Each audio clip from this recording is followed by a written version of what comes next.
white folk have demonstrated eloquently that they don't have no sense. Hey, y'all, gravity. Any day above ground, live it. I hope everybody's doing well on this last week of November and the last week of birthday month. You got a lot of content from me this month, and I was glad to do it. I got some more coming. I got a lot of uploads coming between now and the 30th. But I said today for talks, instead of talking about politics and the things going on out here, I said, let's, as a collective, just watch something that is full of lies, full of propaganda. And no, we're not talking about Roland Martin's channel. We're talking about the fall of Minneapolis, that documentary that is centered around the supposed lies that the media and the FBI and the whole of them perpetrated after George Floyd was taken out by Derek Chauvin. Oh, by the way, happy Shanksgiving. Happy Shanksgiving. So this is what we're going to do today. We're going to watch it. Since it's free on Twitter and they said on their site you could watch it for free, and I saw people on Rumble already do reactions to it and do live streams about it, I said, let's do it over here on YouTube. Let's do it. But you know how we do it. We have to New Black Media proof it, and that's what we did. So we're going to watch it. But before we start, let's see who is into building. Tay the Man, hello. Torian Rain, hello. Lisa D, hello. And Denise Scales, hello. Yes, we're going to do this. I do this for y'all. So we're going to have a lot of opinions on this, I'm sure. Ty Quinn Campbell, hello. We're going to have fun. Jay Beasy, hello. So before we start, how was y'all's day in the chat so far? We got our Christmas tree. I did it for the baby, so don't get mad at me. I'm not off code. I did it for the baby. I surprised the baby. We went to go get a tree, and I bought them lunch. So we'll decorate it later. Give these kids a little bit of joy before they have to go into that system of white supremacy, and you're going to have to be on code 24/7, 365, 4 times on the holidays. Lloyd Sky and I, hello. So Ty Quinn said he had a good day. Very good. Yeah, shout out to Torian. He had a great stream and a great upload. So it is what it is. I'm just going to wait to the 5-minute mark, and then we're going to begin. Alvin Learning, B1 Chicago. Thank you. You seem new, but welcome. Make sure you share, like, and subscribe. Make sure you share, like, and subscribe. Make sure you hit the like button. Send it to your people via text message. It's the fastest way for them to get the content and get to the channel and then say, I like it. I'm going to subscribe. And we are on the push for 3K before the end of the year. I'm now over 2,900. I think I can get there. I'm at 2,909. I think I can get there. 91, and then we'll at 3K, and then we'll have a nice 3K stream. All right, 5-minute mark is here, family. Go get your buckets. Go get your Pepto. Go get the Malox. Go get the, if you need to get away from certain parts, mix some iced tea and milk. You'll be on the toilet for about 20 minutes because, yeah, I'm sure this is rife with the truth. Unfortunately, here we go. You know, let me go here. There's a growing concern in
Oh, look at them. They're so creative, family.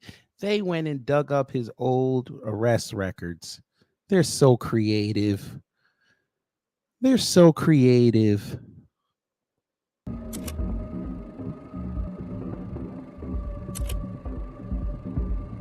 Oh, look at it.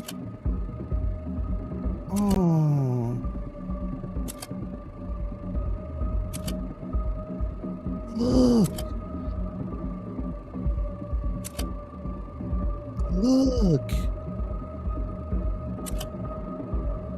Look.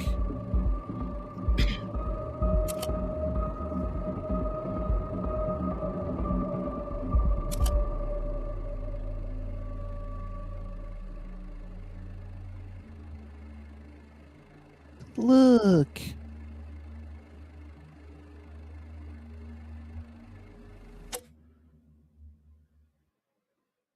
Now, again, they had to put up his arrest record. You had to do it. I mean, you know how the white supremacist playbook is. Either we're going to pull up your arrest records or we're going to find your 8th grade photo and say how good of a kid you were and you was on your way to college. But y'all see this transition. Now, if you follow me, my uploads, I do transitions usually when I go into real time when I show you the subject matter. I did that here, family, because again, we had the new Black Media proof it so we could play it. They had the body cam of what happened with George. I didn't want y'all to see that. I saw it again, like I watched it all the way through, and I was sickened to go watch it again. I said, I'm not going to subject y'all to that. Plus, I know they try to flag the video for violence. So I said, let me edit that part out. So let's continue.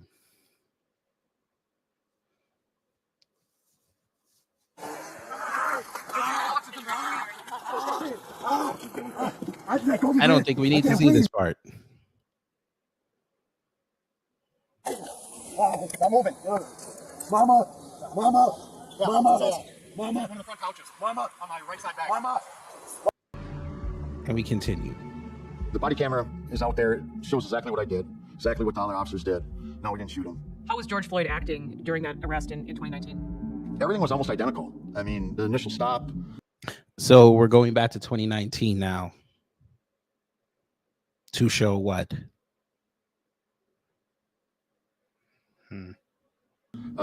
When I first started to approach him, he was uncooperative. He wasn't listening to my commands. He was very agitated. Just keep your hands out where I can see him. Hey, let me. Keep your hands where I can see him. You see your hands? Stay in the car. Let me see your other hand. I'm sorry. Let me see your other hand. Both hands. Put your fucking hands up right now. Well, there you go. We already escalated it, but continue. Okay, I know I'm going to get in trouble for having a gun on screen, so we're going to go forward.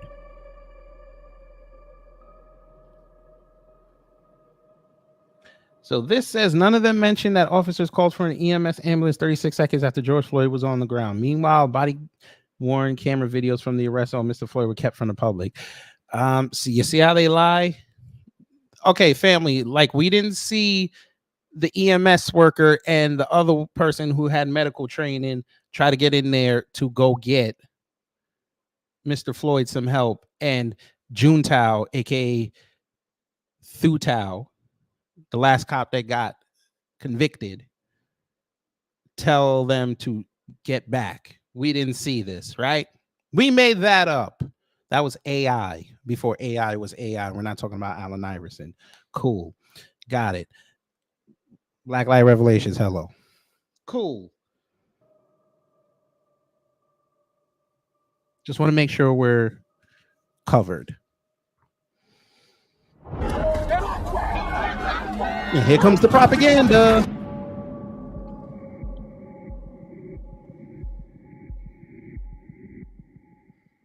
Our heart and our solidarity are with folks who understand what happened Monday night to George Floyd. The vast majority of people that have come together have been doing so peacefully. Peaceful protest overnight in the Twin Cities. Several dozen arrests at the state capitol. That entire time, they've been very peaceful. The crowd continues to be peaceful. See what I mean? It started out as a lot of people gathering, which is your First Amendment right, but it quickly changed. My husband actually left for work before me. He works for Minneapolis Police Department, and he texted me on the way into work and said, "You're gonna have a bad day." And He was correct. The crowds got larger and larger and larger, so we knew that we were going to have our hands full. Each day, it just compounded. By the end of the day, it was probably 1,000 people. And then the next day, it was 4,000 people. And then the day after that, it was like 8 to 10,000 people. I think it's really important for people to understand that the police that were working the street at that time were dealing with situations that, in my mind, only you can think of as wartime. This is like modern day wartime. I mean, this is unbelievable what is happening on the streets of Minneapolis. I wonder why you people went outside and were pissed off. I wonder what could have incited all these people to go outside and be pissed off. Beats the hell out of me. So we're seeing someone being wheeled away, someone who looks pretty badly injured. They threw a whole bunch of bottles and rocks, and I got hit in my mouth. I ended up breaking 3 more teeth. We were dodging water bottles, bricks, Roman candles, anything they can get their hands on.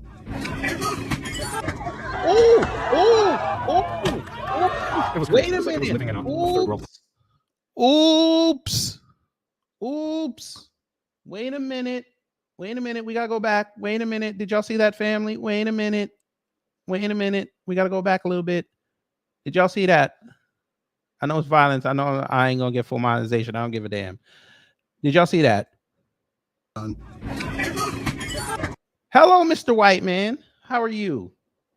Because remember, they said this was us. They said this was us. This was us. Hello. Hi. One of the legends of this earth has something to say to you. And a lot of white folk have demonstrated eloquently that they don't have no sense. I thought this was black folks. I thought this was BLM, which is code speak for black folks. He looks like he's from St. Paul. Okay. Sell Your Realty, hello. Eli Carradine, hello. Black Storm, hello.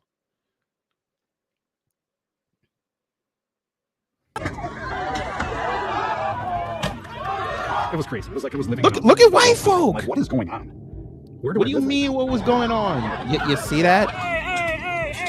And this is a thing that bothered me about government officials, is they let people sit back and throw rocks and bricks and fire bombs, and we're supposed to just put on a helmet and take them. I thought that's what y'all signed up for when you become police.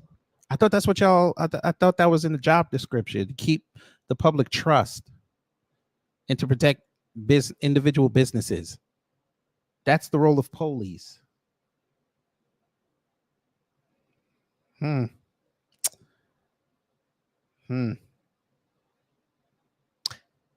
Continue. We are still taking rocks, frozen water bottles. They're shooting mortars at us. Can we escalate our use of force to deploy scat rounds? 1204 negative on the scat round. 1204 again, negative on the scat round. There's another sign in place. Stand by. When did you realize this wasn't a typical riot response? Liar. Pretty early on, there was no response at all. They didn't say why, but I assumed they didn't want to make us look militant with the rioters. I actually had gear, but they were just saying, just wear your helmets and stand there, basically. Obviously, they didn't take my request for more resources seriously, so we were just watching it unfold without less than lethal, without SWAT teams, without riot gear. Nobody had protective gear on. We were just in our uniforms. At this point, they're not giving you permission to wear your riot gear? No, there was no riot gear given to anybody at that point, and we're in the middle of a war zone. It was just officer after officer. Injured, back in. Send him home. Injured. I mean, it was 30 officers that evening probably that got injured while they were out there trying to deal with the riots.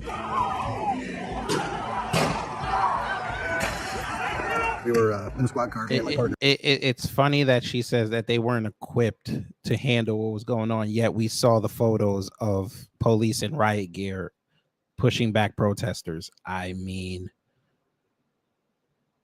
why do they lie so much? I swear the cognitive dissonance that these people have, it needs to be studied. It definitely needs to be studied, because how do you lie like that easily?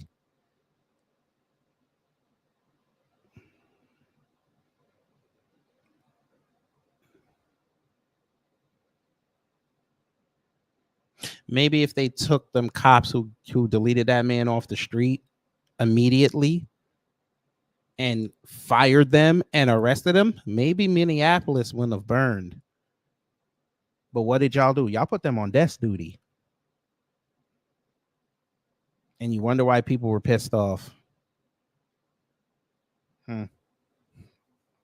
They, whatever. Continue. Tell us more lies. And we were at Chicago and Lake, and we had a observe and report post, basically. So we watched them with our own 2 eyes break into the T-Mobile store, Foot Locker, Chicago Lake Liquors. We were given a play-by-play over the radio, and the only sponsor we would get back is just copy, observe, and report. We watched them loot, we watched them light the Molotov cocktail, and we watched them throw it into the building. They're starting to throw a Molotov cocktail. We were ordered not to do anything. The fire department wasn't responding then. We were trying to put out fires along, and cars were trying to run us off the road when we were trying to do that. All kinds of things were happening to our team. And it wasn't just me, but all the strike teams and all the officers during that time. The stuff that was going on, shots fired. Imagine what I found, family. And this is going to happen in between these videos. Imagine what I just found an hour ago. I want to show y'all something really quickly. Tabernacle. Now, this is on CNN. I know it's CNN. I know. Report finds flaws in Minnesota state law enforcement response to George Floyd protests in 2020. So they talk about that between the state and the local jurisdiction, there was miscommunication and inadequate procedures. I want y'all to take a look at this paragraph right here, though. The report also found that state law enforcement used tactics that were often perceived as escalating the situation. Law enforcement allegedly unlawfully arrested journalists, which we saw. Participating law enforcement agencies followed different training and rules of engagement that at times counteracted each other. And, quote, on several occasions, law enforcement did not successfully differentiate between lawful and unlawful protesters. Well, look at that. Look at that. And you wonder why there was fire in the city. That's white supremacy, folks. Taking both sides of the argument. There you go, right there. They thrive on chaos. Well,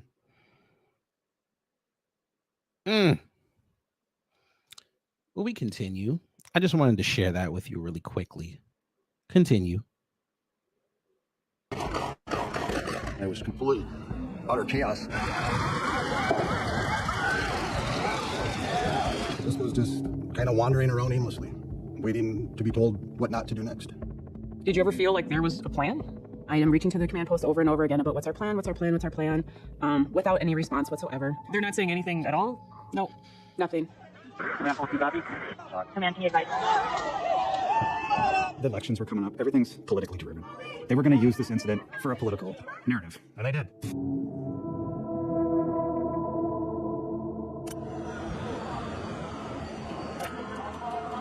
It started with the tragic and senseless murder of George Floyd, and it extended through the week of righteous anger being expressed by community leaders and all people of conscience.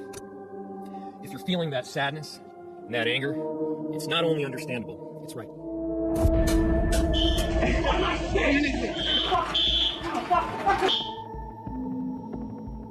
I end up on the phone with the assistant chief. He's like, so our plan is we're going to take all the squad cars and everything around and make the precinct look abandoned. Then if no one's there, it shouldn't be a target. And I'm literally just staring at the phone like, this, how is this the plan? Like, there's thousands of protesters. There's thousands of rioters. They have dead patients. Again, you created your own chaos. If you'd have gotten them 5 cops off the damn street when they did what they did, you wouldn't have had that problem. But again, y'all wanted the chaos.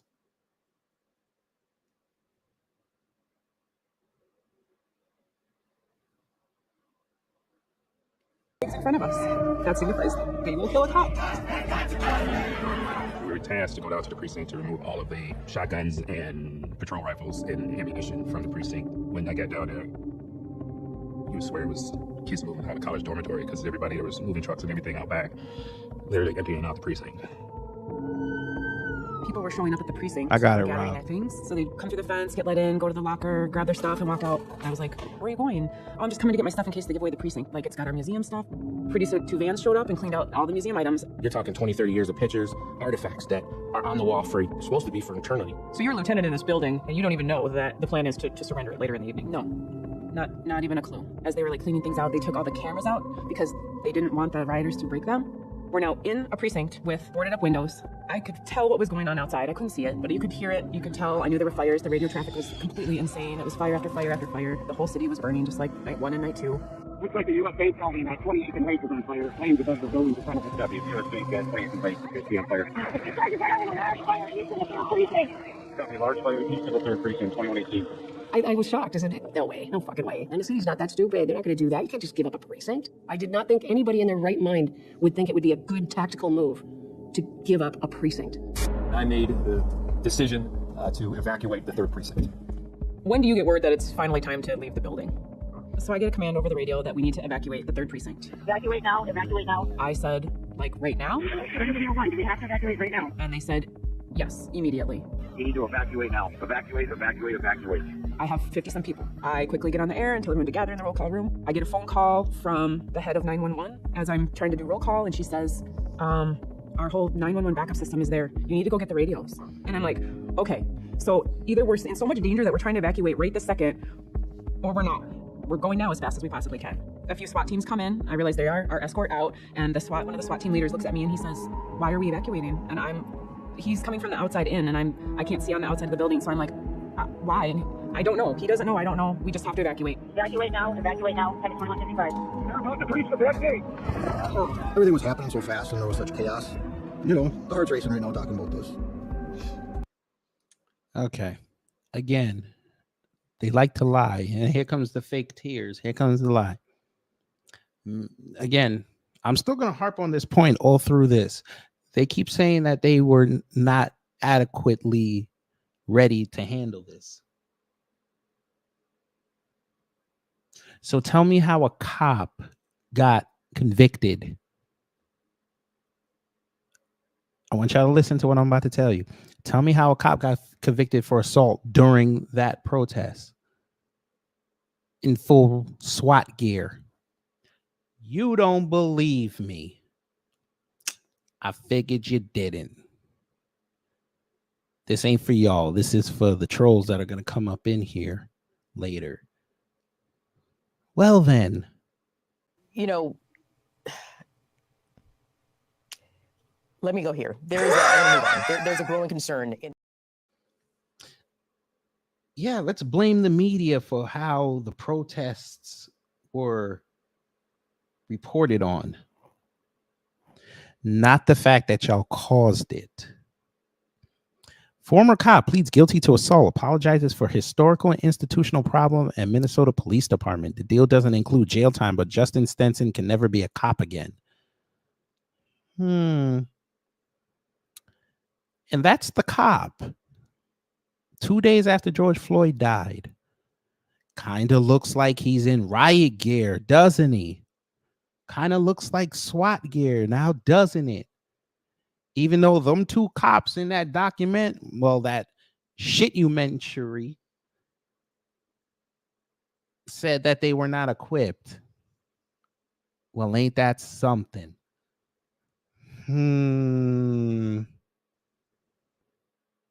But let's read really quickly and then get back to it.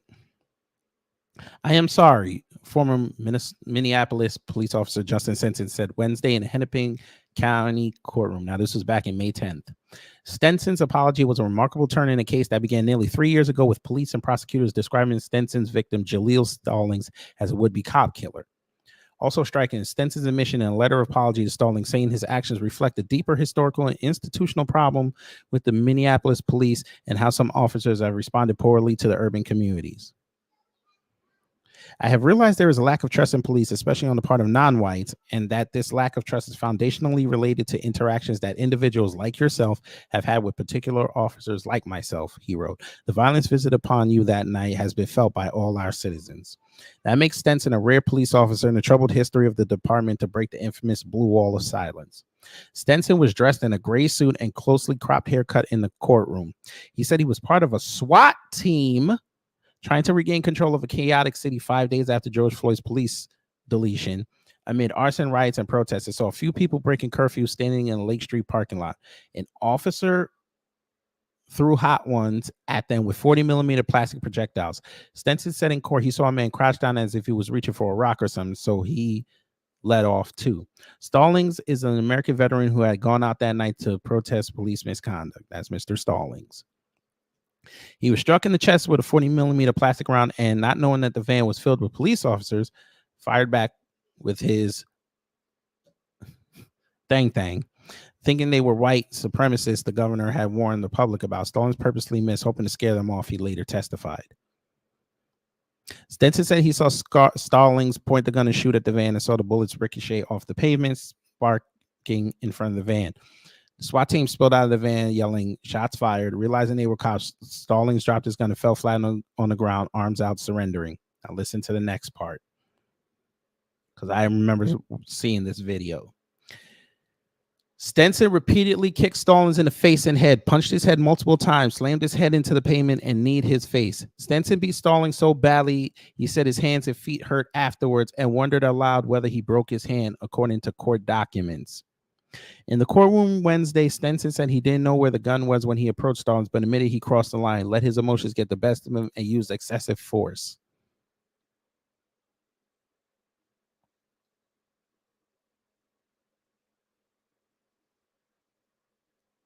Stenson agreed to a plea deal Wednesday in which he pleaded guilty to a felony assault charge and misdemeanor misconduct charge, although the felony will be dismissed if he completes 2 years of supervised probation. He must enroll in an anger management course.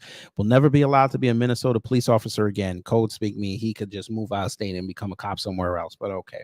Cannot use firearms. Okay, so he can still go somewhere else and be a desk jockey, I guess.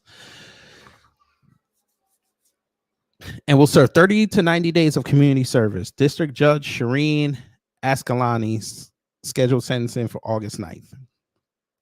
In the letters of Stallings, Stenson acknowledged and apologized for his actions and the role that MPD has played in society's historical mistreatment of the disadvantaged communities and against those engaged in peaceful civil protests. But let Liz Collin and her punk ass husband tell it, they were all violent. Individual actions, mine, do have a strong and indelible impact on the relationship between authorities and the people, Stenson wrote. Stallings said in an interview he was disappointed in an extremely lenient deal, which he sees as a slap on the wrist.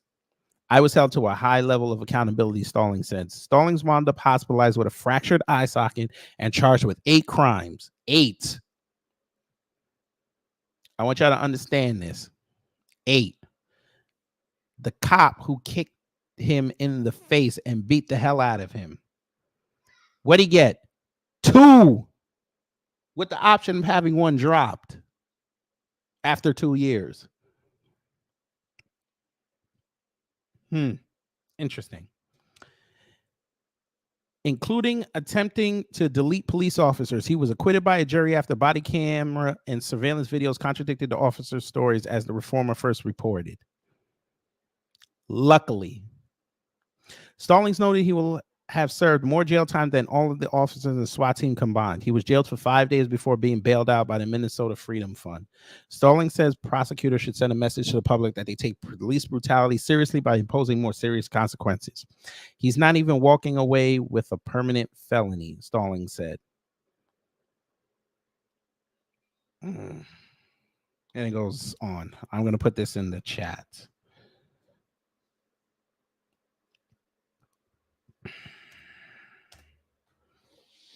We're going to go back to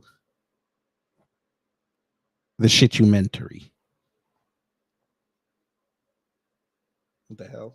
We run with our belts on and 50-some people and 3 SWAT teams, and we get to the fence, we can't get out. We got a timer, a 30 field. There was only one way in and one way out, and the way out was locked. Northwest corner of the fence. Northwest corner of the fence. They're coming in. They're coming in the back. We need to move. We need to move. They can move now. One of the SWATs rams through the fence to get it open. I remember looking through the rearview mirror as we left. It looked like a zombie movie. They all just rushed to the fence and started climbing the fence, and they caused the fences to collapse. And then I didn't know zombies could climb fences, sir. But you taught us something new. Zombies can climb fences. Thank you. All right. So we're 13 minutes in, and they're not telling us anything special. Just want y'all to realize that. They just all rushed the precinct.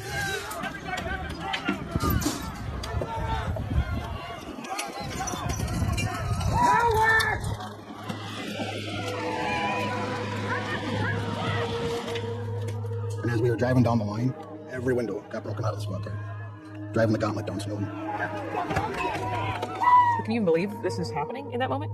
Never seen anything like it. And I'd been involved in a lot of riots over a 30-year career. There were still people chasing us down the street. But as I got maybe a quarter block away, I realized that not everyone was in vehicles. They were running basically for their lives at that point because they just left them basically with no plan of attack or no plan of exit from the precinct. Plan of attack. Basically left us all on our own. They were scared. I could see it. I knew them. I can't even tell you how it felt in the pit of my stomach watching my friends run for their lives. It was something I hope to never experience again. We ran probably 4 or 5 blocks, and eventually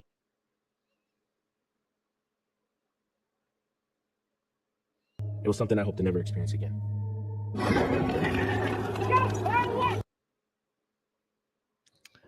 I see riot helmets. I see rifles. I thought y'all were ill-equipped.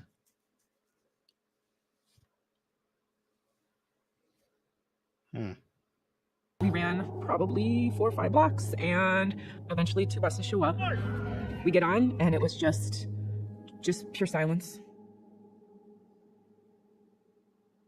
I've never cried at work, and I couldn't control myself. I apologized to them. All I could do is say, I'm sorry, and they were like, this is not you. And I felt like I didn't save the precinct. I let them all down. I let all them down. And I just looked out the window, and the whole city was on fire. Our precinct was on fire. And it was just like I'm watching a bad dream. Copy, the precinct is on fire. In a citywide tone right now. It was in the 3rd precinct. Airing information citywide. The 3rd precinct has been compromised. Cops do not run away. You run too. The symbolism of a building cannot outweigh the importance of life, of our officers, or the public. We could not risk serious injury to anyone. Mayor Fry decided that it was just a building. And I know there's probably several hundred cops, and maybe some citizens, that would disagree with that. This has never happened in our country's history. Have you lost a police station or police precinct to a riot? Furthermore, forfeiting it. It was unbelievable then, and it still is now, that they chose to surrender that precinct. You can't call it leadership. Lack of leadership. You're not going to gain any confidence from anyone in the city by giving up your own property. It sent that message, in your opinion? Absolutely. That's some police officers' home, and had been their homes their entire career. But to him, it's just a building. It was devastating. Everything was broken. Anything that we left in there was demolished. My office was torched. My office was actually the one part of the building that was still burning.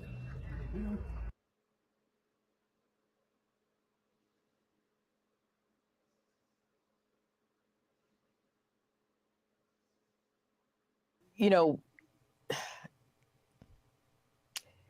let me go here. I'm gonna move on. There's a growing concern in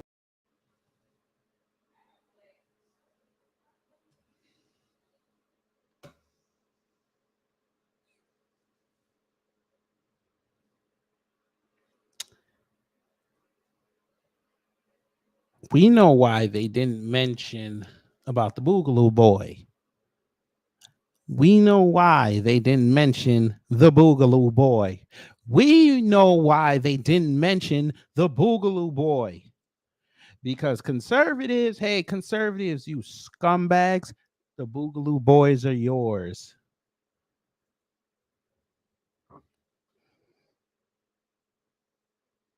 Huh. Huh. Well, it's interesting. Thank you, Rob. It's interesting. It's interesting.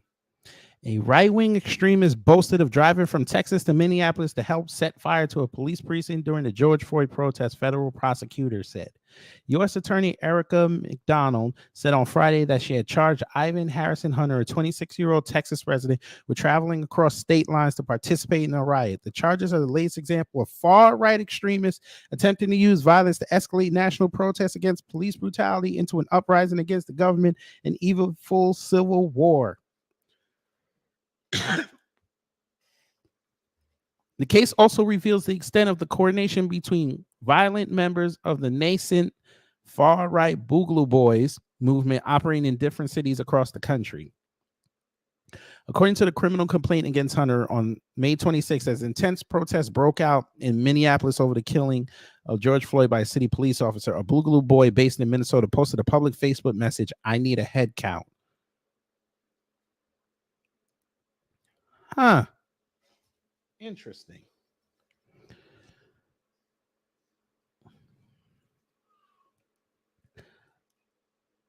Hunter, a resident of Bourne, Texas, which is roughly 1,200 miles away, responded 72 hours out. Another Boogaloo Boy based in North Carolina posted a public message the same day. "Lock and load, boys," he wrote, adding, "The national network is going off." Boogaloo has long been used on online message boards as an ironic term for a second civil war, one that might be sparked by any government attempts to confiscate Americans' guns. But in 2019 and early 2020, the memes about a coming Boogaloo began to coalesce into an anti-government pro-gun movement with armed boog boys showing up at protests somewhere in the Boogaloo uniform of a bright Hawaiian shirt paired with a military style rifle.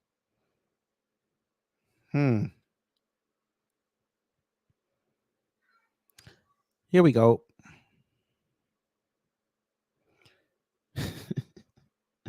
By May 28th, during the night of the most intense unrest and destruction in the city, Hunter was in Minneapolis just as the 3rd Precinct police station, known locally as a playground for renegade cops, was being set on fire. Video shot that night shows a person later identified as Hunter firing 13 rounds from a semi-automatic assault-style rifle on the 3rd Precinct police station while people believed to be looters were inside. He then high-fived another person and shouted, "Justice for Floyd," according to the complaint. Later, he privately messaged Stephen Carrillo, another alleged Boogaloo Boy in California, urging him to go for police buildings according to federal criminal complaint. "I did better, laugh out loud," Carrillo allegedly replied.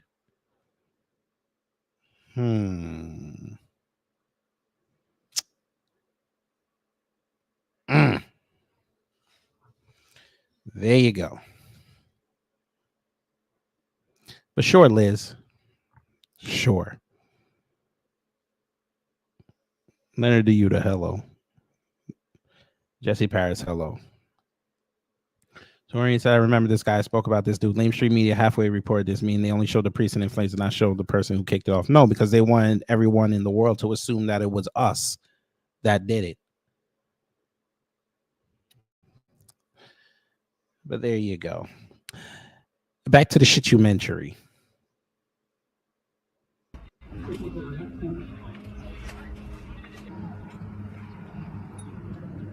They weren't doing anything to control the riot. They didn't let us do our jobs. We will continue to patrol the 3rd Precinct entirely. We will continue to do our jobs in that area.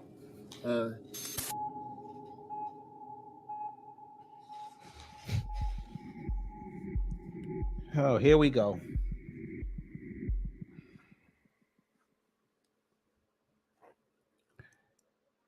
Hey, real quick, let's take a bet. How much you want to bet they're going to lead off with the second page? How much you want to bet? Who wants to put some money down on that? How much you want to bet they led with the second page?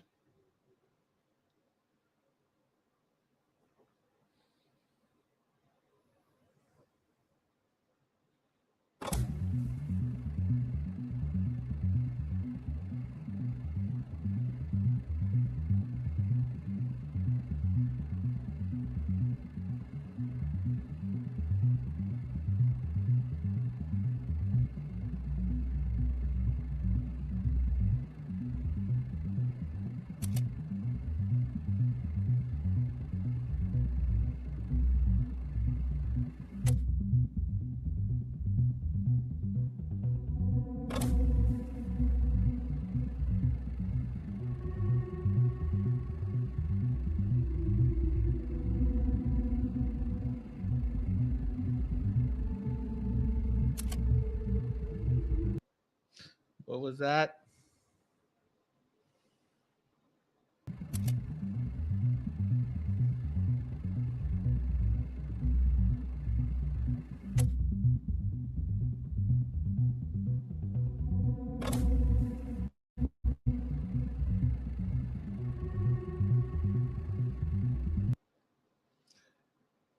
He opined the ultimate cause of death may prove to be a multifactorial diagnosis. No shit.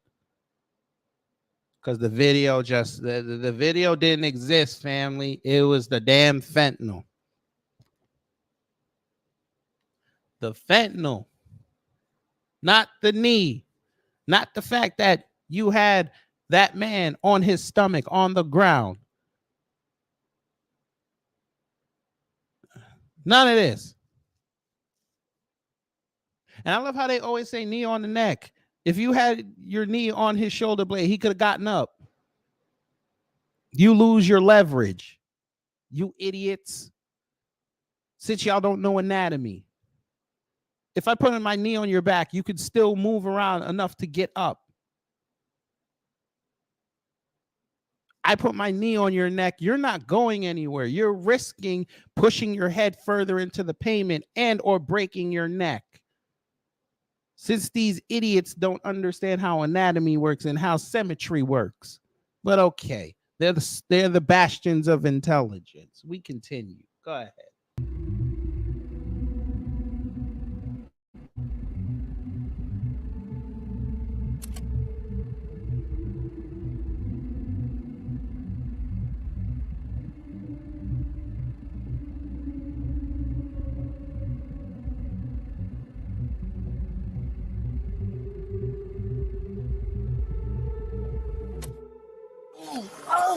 Are you on something right now?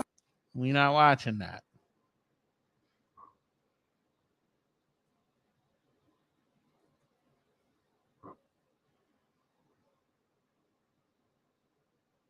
I love how they put in there. Did y'all see that about the fentanyl? You love it. They said this was fatal. That's funny. Because how did all these other experts say that's not enough? Well, shit. Ain't that something?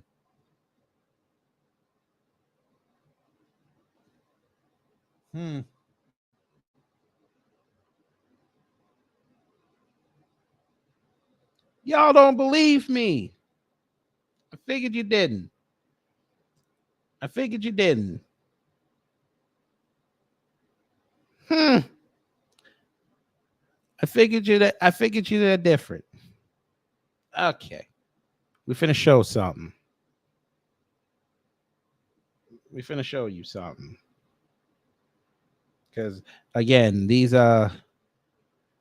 folk don't ever, I repeat, ever go down rabbit holes. They wait till Tucker Carlson does it.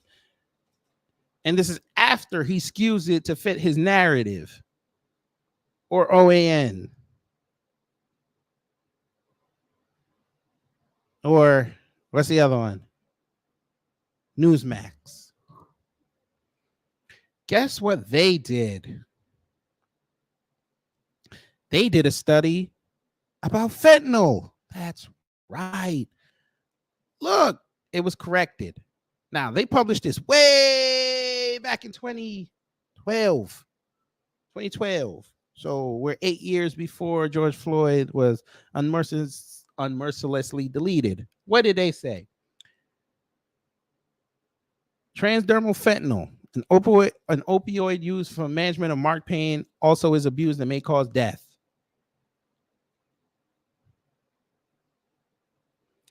We reviewed medical examiner reports of 92 decedents who had one or more fentanyl transdermal patches on their body and had fentanyl detected in their postmortem toxicology analysis. Well, look at that. What did they find out? Manners of death include 40 accidents, 36 natural, 8 suicides, 5 therapeutic complications, and 3 undetermined deaths. Here we go. Among the accidental fentanyl intoxication deaths, 32 of 37 involved substance abuse. Okay. It sounds like George Floyd. I know that sounded off code, but we're going by the facts. The majority, 95% of the 37 accidental deaths involving fentanyl were multi-drug intoxications. Let them tell it. They love showing that he had methamphetamine, cocaine, all this, and COVID. Well, coffee venereal disease. Can't say that word. Coffee venereal disease. Okay. The substance abuse deaths had a mean fentanyl blood concentration, 26.4 ng by milliliter. I ain't sure what ng is. I think that might mean nanograms. I'm not sure. That was over twice that of the natural group, 11.8. Now remember, on the screen, they had 11.8. Our analysis suggests a relationship between total patch dosage and mean post-mortem fentanyl concentration up to the 100 dose. The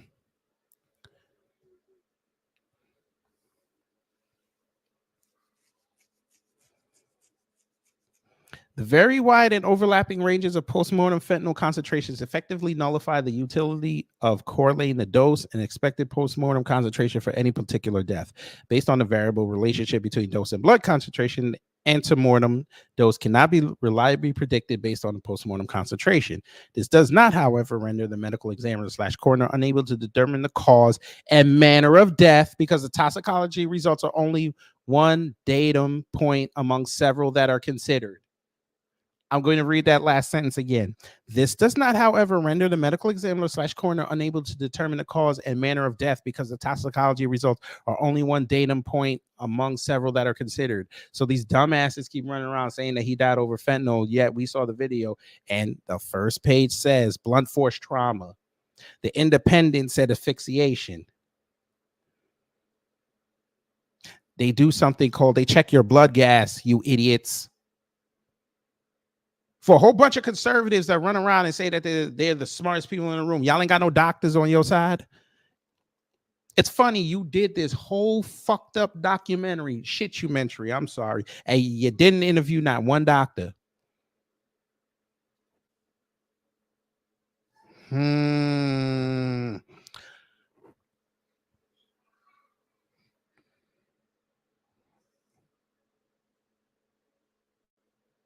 Cool. Although there was a weekly positive relationship between body mass index and fentanyl concentration, further research is needed to determine whether adipose tissue represents a significant depot for postmortem release of fentanyl.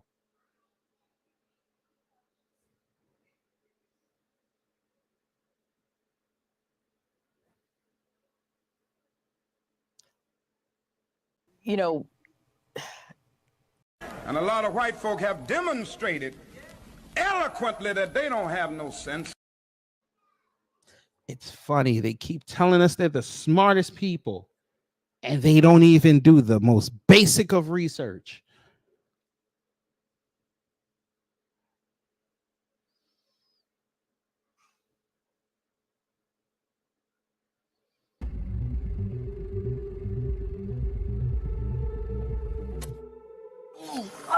Ouch, man. You want something right now? No, nothing. You're not watching this. 60, and so he ended up going to the hospital. Put your hands up right now. He had admitted. You're not watching no guns. What troubled you most?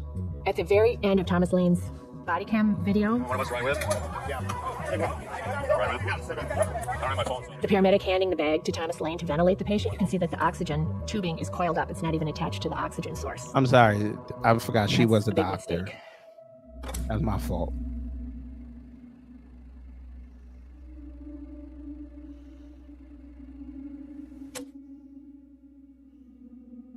Hey, Liz, where's the body cam of Juntao, aka Tho Tao, telling the EMTs not to come near there? Where was that?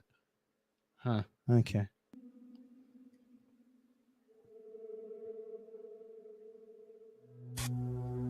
George Floyd was a healthy young man. You're kind of wilding there, Ben, but I get what you're kind of wilding. You're kind of wilding. The autopsy shows that Mr. Floyd had no underlying medical problem that caused or contributed to his death.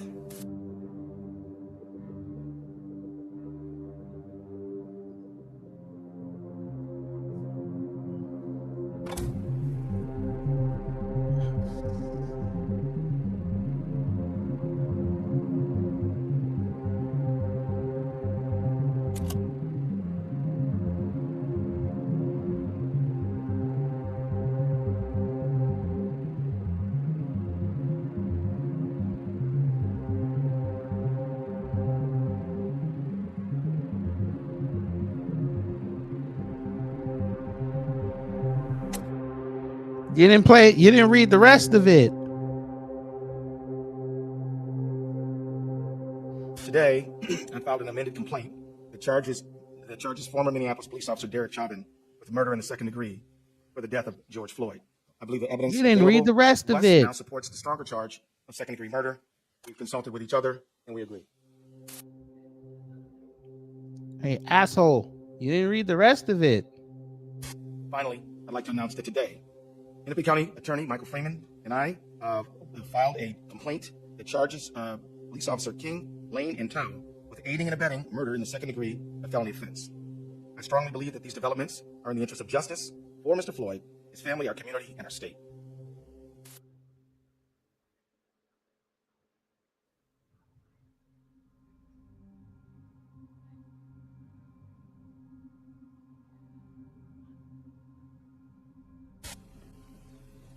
On behalf of the pastors and preachers from Minneapolis and St. Paul, the Bloods on the south side, Gangster Disciples and Vice Lords on the north side, Psalm 27.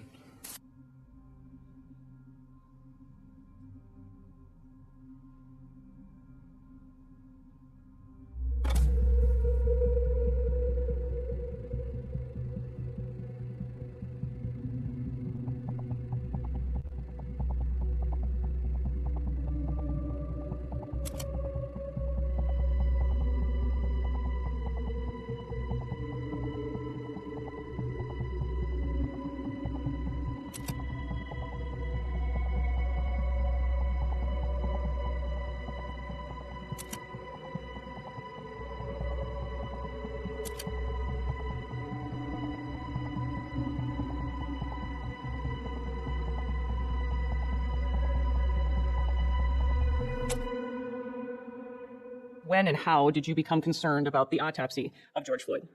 I think we all saw video and television coverage of this, and I saw one of the body camera footages from the police officers that showed that he was complaining of shortness of breath before entering into the car. Right now, I just had COVID, man. I don't want to do like that. I started realizing that, hey, something was wrong with this. A few days later, I found out that the autopsy report was available online, and so I downloaded the autopsy report and read through it. When I did that, my jaw hit the floor.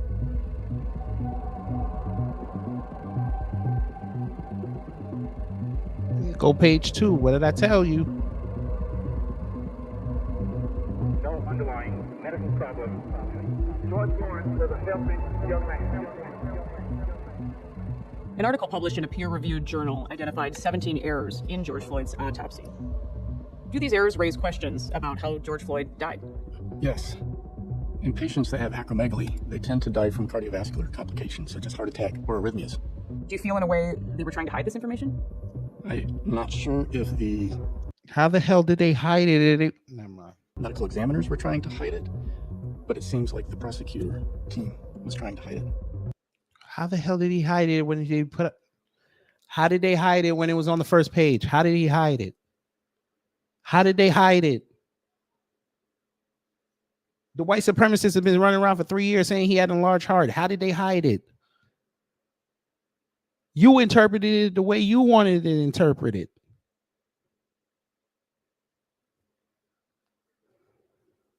If he already had a bad heart valve, why did you not think that the knee on the neck was not going to do anything?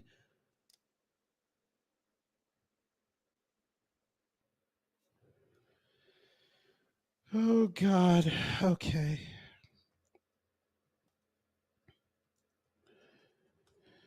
Okay.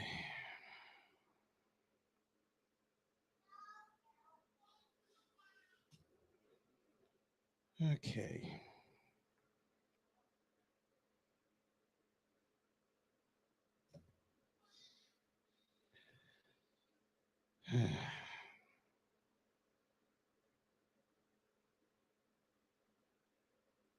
You know,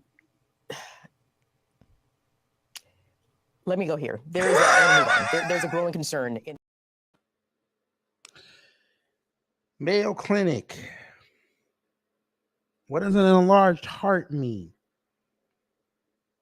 In some people, enlarged heart cardiomegaly causes no signs or symptoms. Others may have these signs and symptoms of cardiomegaly.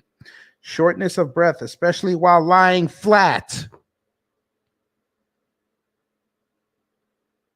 The man told you, I can't breathe. My chest hurts while you had him on the ground.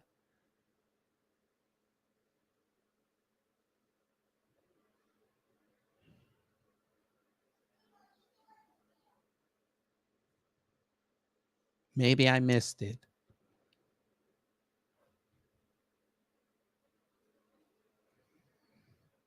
They swear they're the smartest people on earth. And a lot of white folk have demonstrated eloquently that they don't have no sense. I'm going to show y'all. It's right there.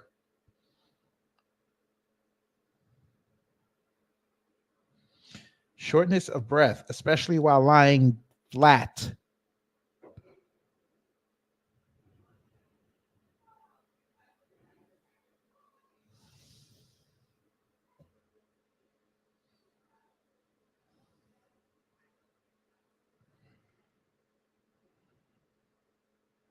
So him talking, saying his chest hurt, he can't breathe, means he can breathe because he's talking.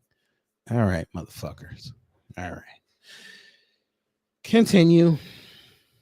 There's no mention of that in the original autopsy report, nor any of the other reviews. I wouldn't even call them autopsy reports, but other reviews by other medical examiners. What do you think about that? It's very strange. It raises a lot of questions. The original autopsy was done 12 Oh, hours yeah, after. yeah, that's so strange. Yeah, we're here 3 years later after this. It's so strange. Y'all forget that the goddamn government and all these doctors who were in on it were doing things during coffee venereal disease. And you're so now you're shocked about that. Oh God, they just be telling on themselves. He was declared dead. The official report that came out a little bit later, I'm told, was changed after the family had a review by 2 other forensic examiners. Oh, so now it was changed. Those 2 examiners never did a physical autopsy, and in fact did not view any of the slides or pictures. They complained that they did not have those. We acknowledge that additional medical information, including toxicology and further investigation, are necessary for a final report.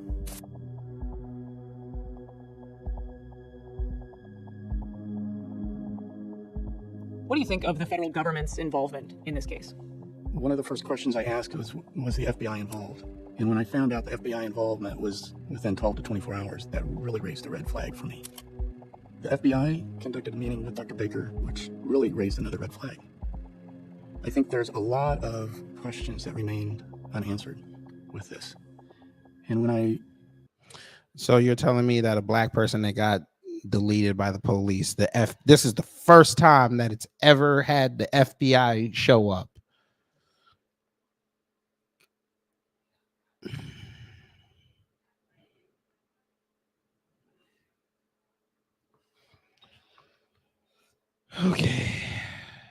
Okay. They just be telling us they just be sitting in a bubble. They just be sitting in a bubble. They just be sitting in a bubble.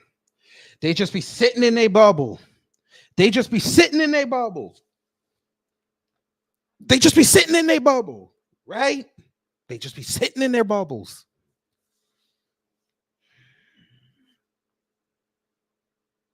It's never happened in recorded history of this country that you delete a black person via cop and somehow the fibbies just come in and they want to ask questions. It's never happened. So the fact that you never seen or heard this happening because you're sitting in your bubble, you assume that it's a plot. So let me get this straight. Family, I want this understood. The FBI came in and changed the report on George Floyd. That's what they're saying. So Trump's FBI came in to do this. The Republican FBI did this.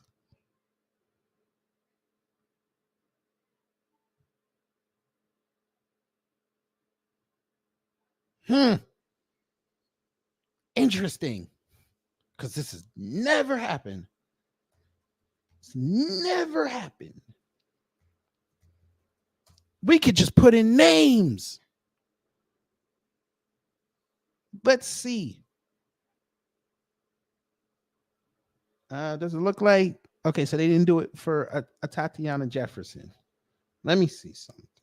We could put in some names.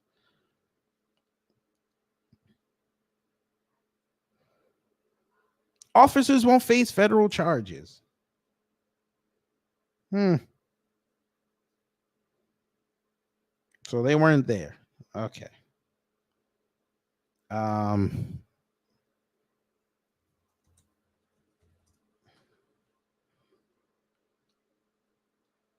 Ooh, the FBI, the DOJ was on this one.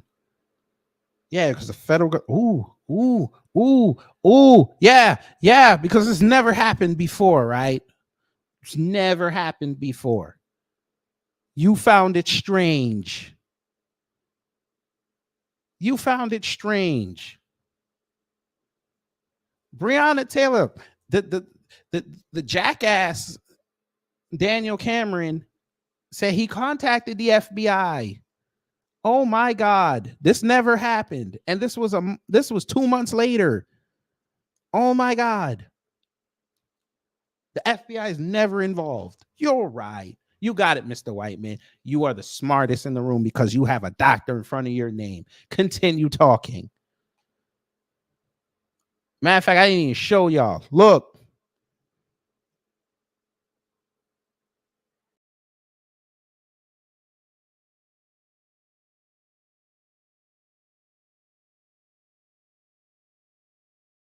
My bad, family. I fucked up. My bad. Shit. I remember where it was. That was my fault. That was my fault. Give me 1 second. That was on me. That was on me. I'll take that. That was on me. Let's see. Where was it? Where was it? Where was that white man? Was it here? Yes. Gonna keep going a little bit. Yeah, right. I just shake my head. Okay. So back to what I was saying. So in recorded history, the FBI has never showed up to check out and investigate when a black person gets deleted by the police. They did it for Breonna Taylor 2 months after George Floyd. Okay. They did it for Eric Gardner. Didn't do it for Tamir Rice. Didn't do it for Tatiana Jefferson. But they did do it for Sandra Bland.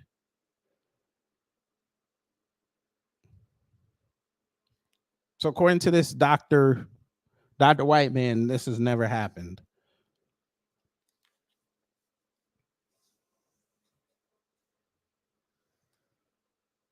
Sure. Okay. Continue.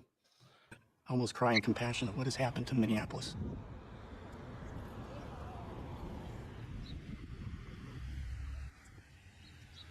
And instead of bringing people together, we've had the opportunity to do that, but I think opportunity was taken to drive us apart. We already driven apart, sir.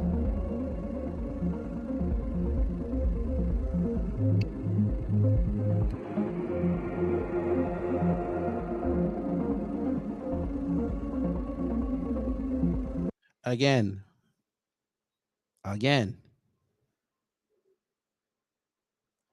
Doctors have disproved this. Signs of strangulation and or asphyxiation do not present in the first 12 hours.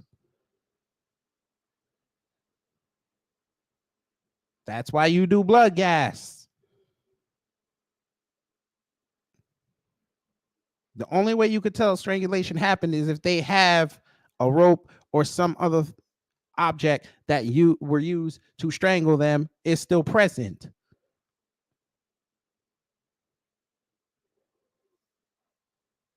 The hell?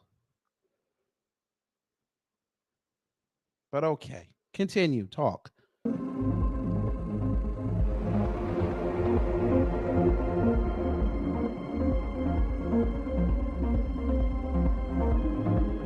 we go.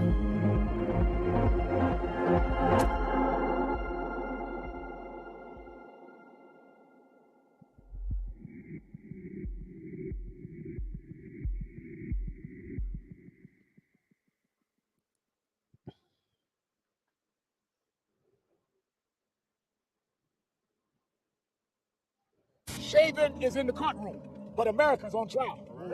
Thank you, George Floyd, for sacrificing your life for justice.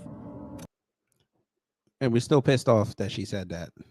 But even Dr. King's assassination did not have the worldwide impact that George Floyd's death did. Uh-huh.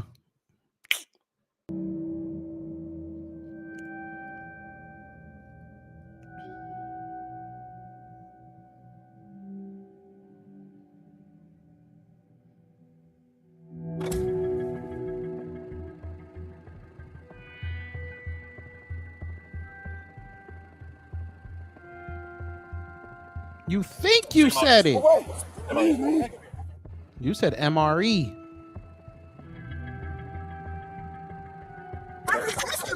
Stop resisting now. Thank you.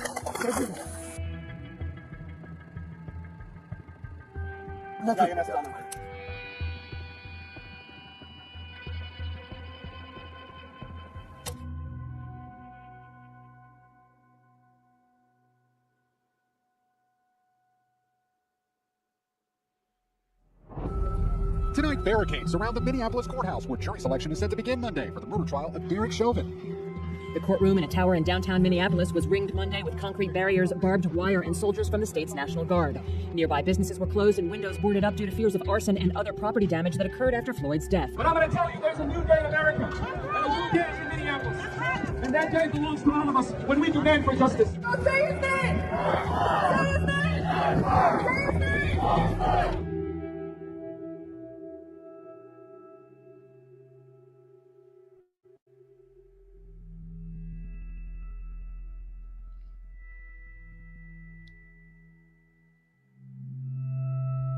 Shamika, hello. Give him hell, hello. Bunga TV, hello. So tell us about that. So at some point when you're there at the scene still, did a fire truck come? Yes. And they're coming to respond to the call. They're coming to respond to the call, and they went into Cup Foods to actually look for a victim, which is unique for that there to be that much miscommunication. Mr. Nelson. You testified that you've been a firefighter now for 2 years approximately? Correct. And I see you're wearing your uniform today? Correct. And that would be like your dress uniform or your Class A uniform? Correct. And that's common to wear when you testify in court? Correct. Fair to say that you were not wearing your Class A or any uniform on May 25th, 2020? Correct, I was off duty. Okay. Are you really a firefighter? Yes, I am from Minneapolis. Okay, bro, get on the sidewalk. Take it right Get back on the sidewalk. The man ain't moved yet, bro. Minneapolis.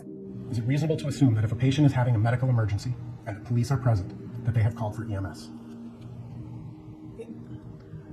Your question is unclear because you don't know my job, so can't answer. Sure. So let's take this scene, right? May 25th, 2020. You walk upon a scene, you see someone having a medical emergency, right?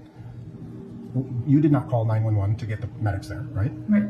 Would it have been reasonable to assume that medics had already been called based on what you saw when you first arrived? Yes. And in fact, paramedics did respond, right? You saw the ambulance come up. Yes, that's not their normal response time. Okay. And so you noticed there was some abnormal response time for medics. Right, and I also noticed that that is precisely the kind of call that fire would respond to, and Station 17 is just a couple blocks away. Okay.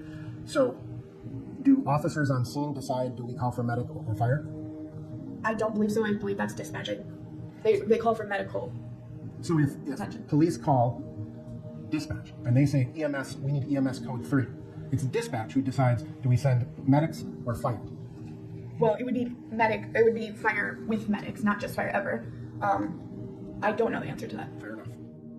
There were a few mistakes that turned out to be big mistakes in the way EMS was dispatched to the scene. So the fire department. So they're still just going to omit the fact that the cop told her to back off, even though she told you that she was a firefighter with medical training.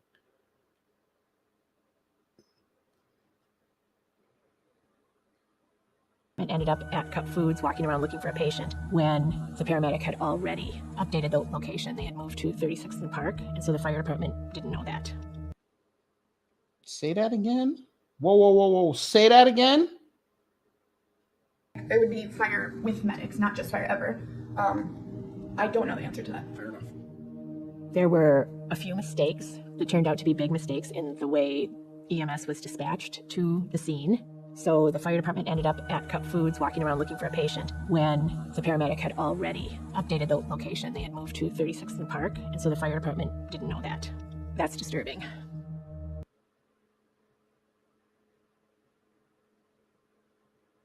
If I'm hearing her right, did that sound like they moved this man?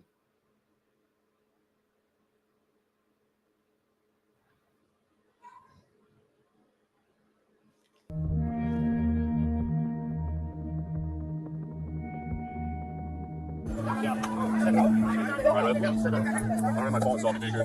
You just CPR. I ain't watching this.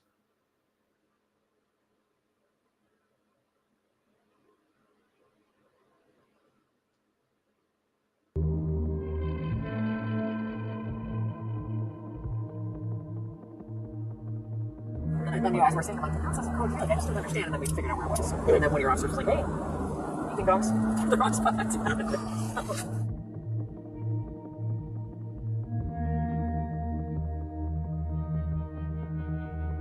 I wonder why. You would agree, Chief, that from the perspective of Miss Frazier's camera. Well, look at that. He's on the ground. Can't move his head. Well, isn't that something? I wonder what that would do to an enlarged heart. It appears that Officer Chauvin's knee is on the neck of Mr. Floyd. Yes. I'd like to show you what's been received as Exhibit 17.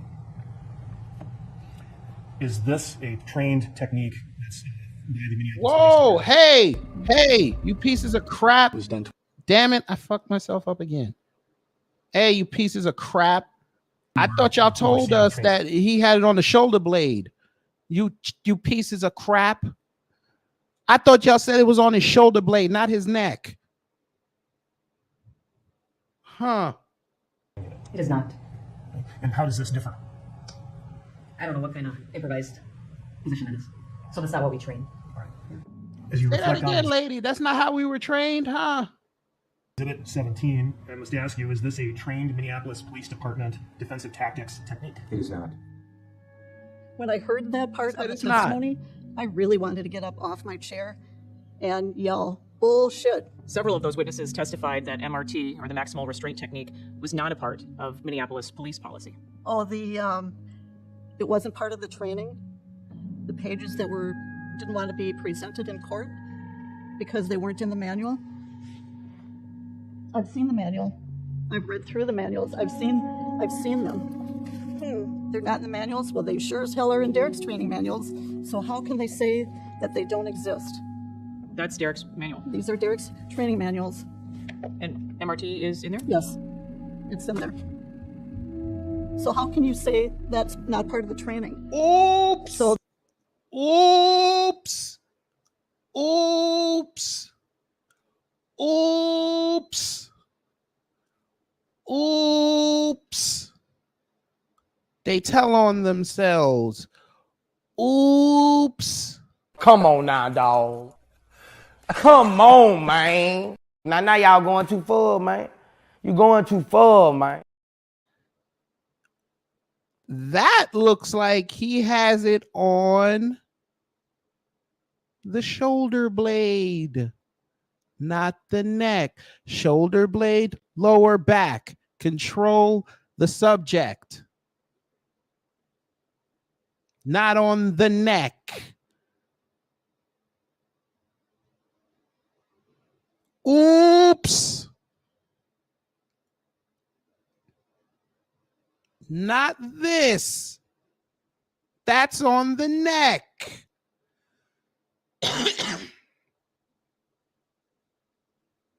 Oops. Hey, Liz, you forgot to edit this out of the shit you mentionery. You forgot to do that.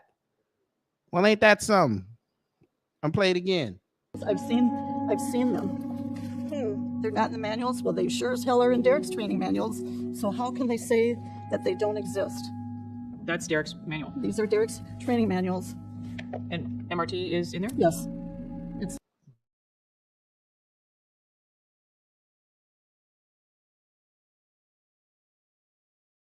correct.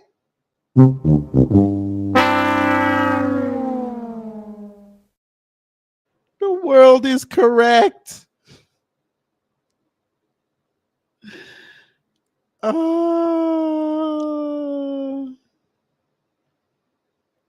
He actually looked like LA Knight.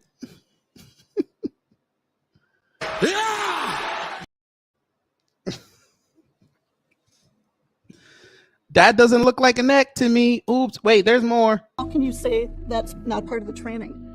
Give me So some. the chief of police at that time told Give me us that they some. lied. That's not what your son did, ma'am. Look at her. Look at her. Look how. Look how. Look how confident she was. Right then and there. Hey, all you suspected USWSs. Hey, why didn't you turn off right there and realize that you are what is that? Give it to me one time, NYPD. No, I'm sorry. Give it to me one time. That you jerk that was outside the Staten Island place. You are being lied to. Yeah. How did y'all not turn it off? We know why. Trauma porn. Continue.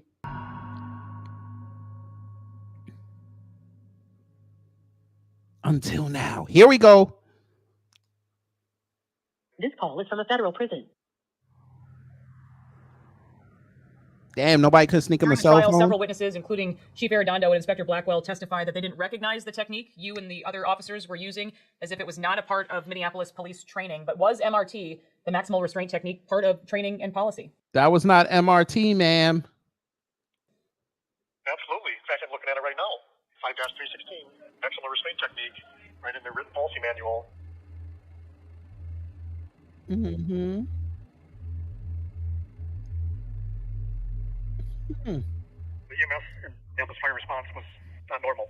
Normally, both those resources are sent. They arrive in short time, especially in a code-free situation. In this case, Minneapolis fire took 20 minutes close to arrive, and their station's 8 blocks away.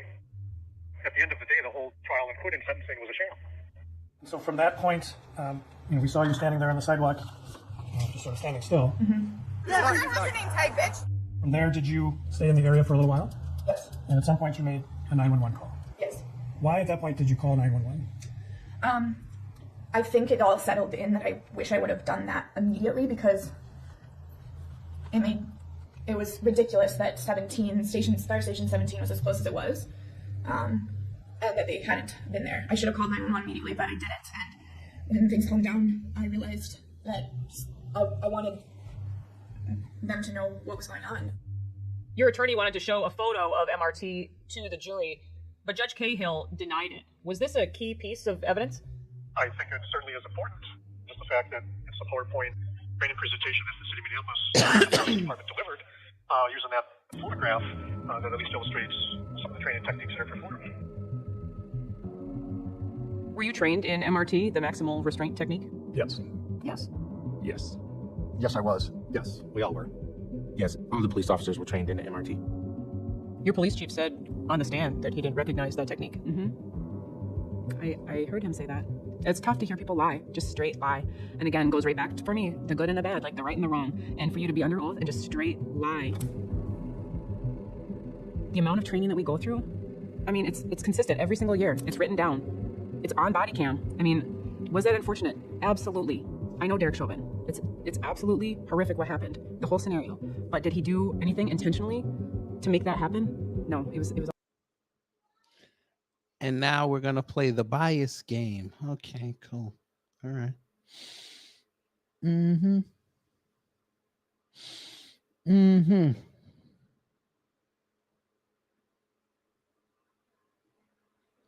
Mm-hmm.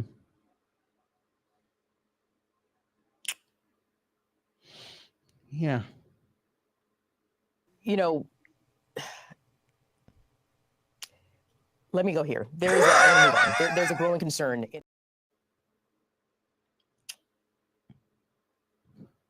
Uh-huh.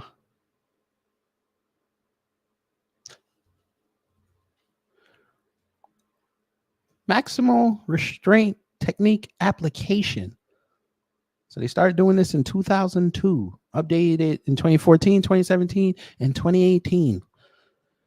Purpose: to establish a policy on the use of hobble restraint devices and the method of transporting prisoners who have been handcuffed with a hobble restraint applied. The hobble restraint device may be used to carry out the maximal restraint technique consistent with training offered by the Minneapolis Police Department on the use of the maximal restraint technique and use of force policy. Hobble restraint device, a device that limits the motion of a person by tethering both legs together. Rip Hobble is the only authorized brand to be used. Rip Hobble.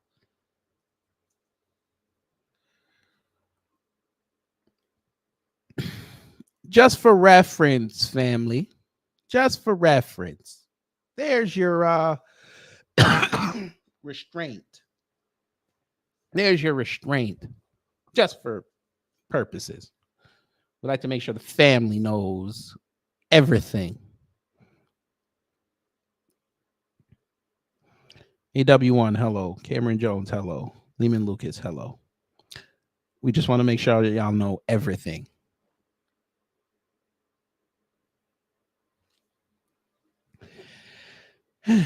Maximal restraint technique. Technique used to secure a subject's feet to their waist in order to prevent the movement of legs and limit the possibility of property damage or injury to him. For purposes of this policy, the term prone position means to lay a restraint subject face down on their chest.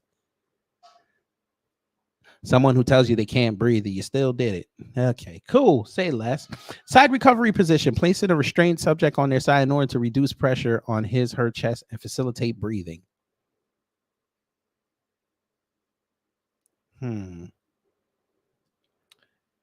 The maximum restraint technique shall only be used in situations where handcuffed subjects are combative and still pose a threat to themselves, officers, or others, or could cause significant damage to property if not properly restrained. Using the hobble restraint device, the MRT is accomplished in the following manner. One hobble restraint device is placed around the subject's waist. Second hobble restraint device is placed around the subject's feet. Connect the hobble restraint device around the feet to the hobble restraint device around the waist in front of the subject. Do not tie the feet of the subject directly to their hands behind their back. This is also known as a hog tie. Supervisor shall be called to the scene where a subject has been restrained using the MRT to evaluate the manner in which the MRT was applied and to evaluate the method of transportation.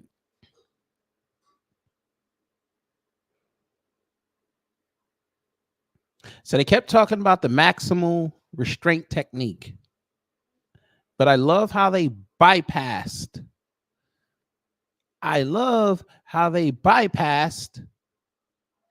His technique with the knee on the neck, because that was not in the manual. Remember, family, knee on the upper part of the back by the shoulders, other knee on the lower back. Control your suspect. Control your suspect. What is this?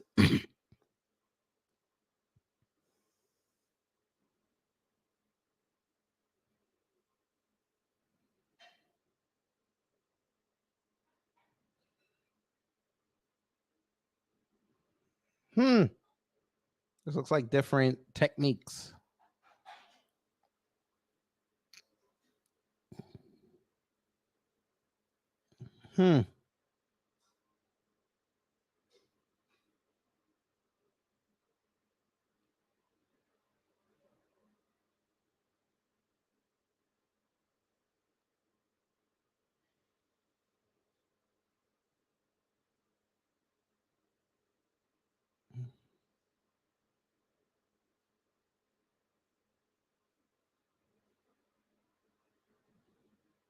They have a case here.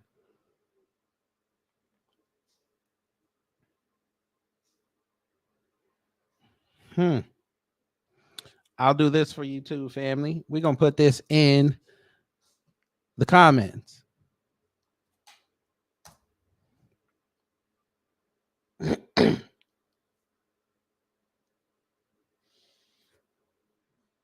going to go back to the documentary.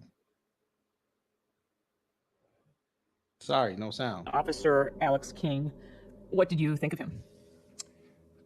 I probably trained a few thousand people. He was probably one of the top two or three recruits I've ever had.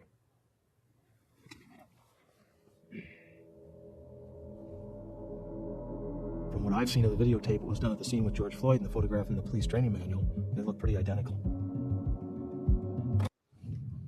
Is he fucking serious? Is he fucking serious?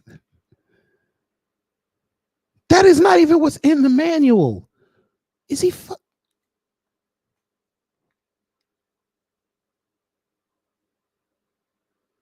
He's not serious.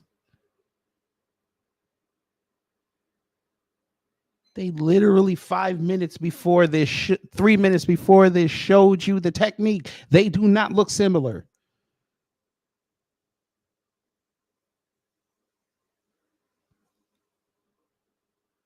You've got to be.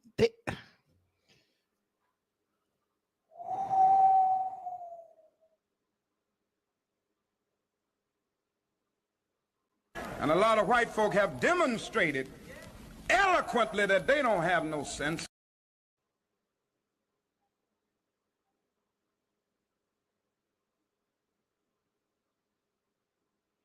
Bruh. You see how they...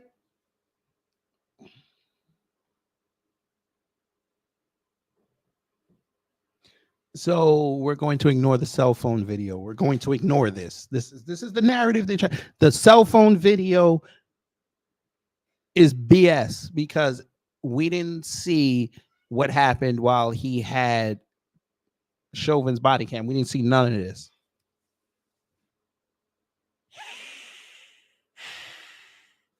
It's going to get worse, family. It's gonna get worse.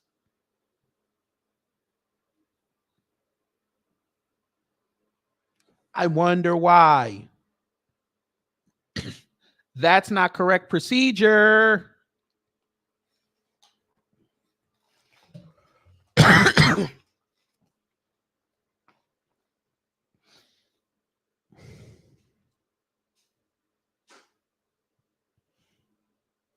Well, the judge got it right. Why do you, the man's dead. Why are you bringing up his old arrests?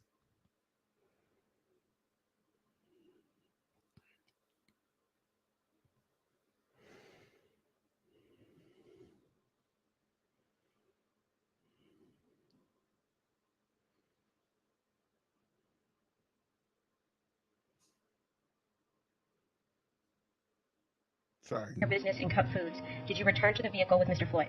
Mr. Hall cannot answer that question. Mr. Hall cannot put himself in that car with Mr. Floyd. Again, this was a car that was searched twice and drugs were recovered twice. If Mr. Hall puts himself in that car, he exposes himself to constructive possession charges of the drugs that were found in that car. Knowing all that, you've had a chance to look at the questions that were proposed by both sides? I have.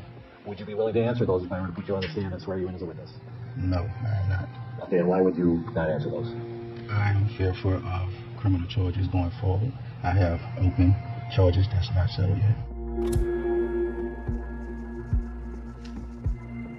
So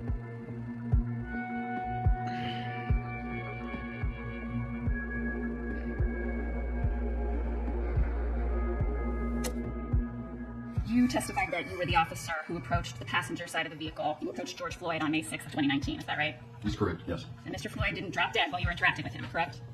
No. Thank you. Nothing further. Anything further? Okay. Thank you. You may step down. Thank you. So it seems like they were trying to go for a mistrial. And thankfully, old boy had open cases that would have precluded him to testify. And Chauvin would have gotten away with it. That what it sounded like to me.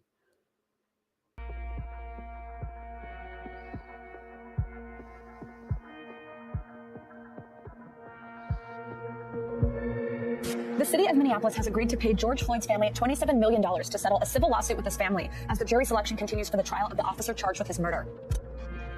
You know, like you mentioned, there is no amount of money that can replace a brother, a son, a nephew, a father, a loved one. But what we can do is continue to work towards justice and equity and equality in the city of Minneapolis. The city of Minneapolis would pay them the largest civil settlement of its kind, $27 million. We're looking for a guilty verdict. We're looking for a guilty verdict. What should protesters do? We've got to stay on the street, and we've got to get more active. We've got to get more competition. We've got to make sure that they know that we need business.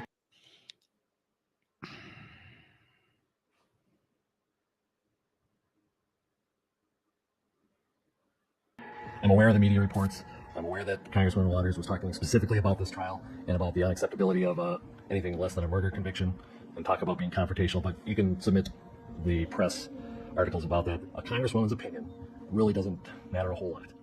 This jury has, despite all best efforts, has been bombarded with information relevant to this case. It is impossible to stay away from it unless you literally shut off your phone, or you shut off your TV, you shut off your computer, and no such. It was already these fucking idiots.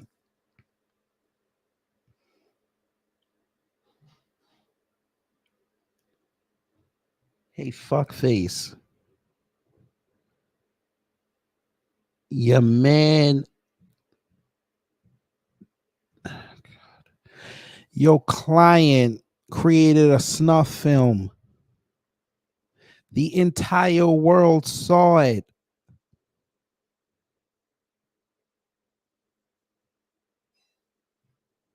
It didn't matter if you thought the jury was going to be impartial. They were going to play the video in court anyway.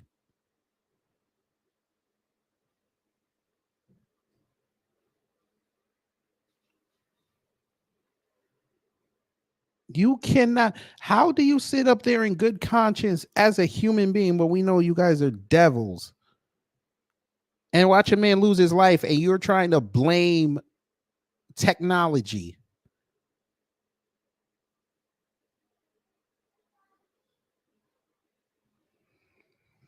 You got it. Oh, look at Always Watching. Hey, Always Watching. I got something for you. Watch this.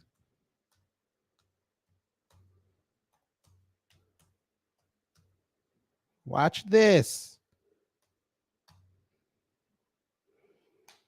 F you. And we're going to do this for you. Since you are a... Nah, you know, we're not going to do that. We're not going to do that. We're not going to do that. You banned them. That's fine. Because I was going to send them. You know where we were going to send them, family. We was going to have fun with it. We was going to have fun with it. We was going to have fun with it. But y'all took my fun away. But we still going to have fun with it.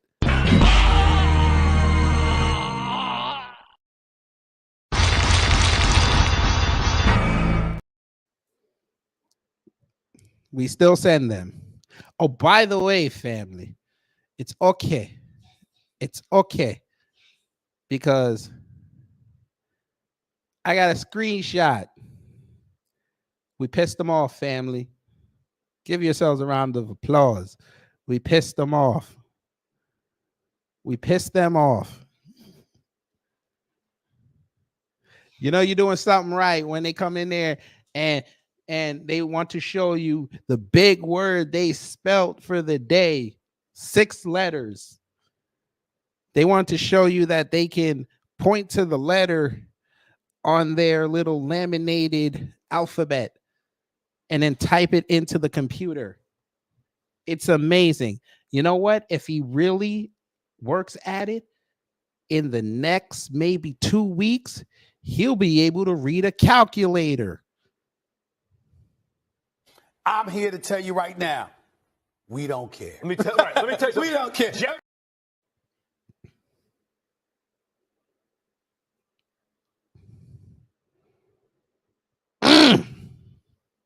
Damn.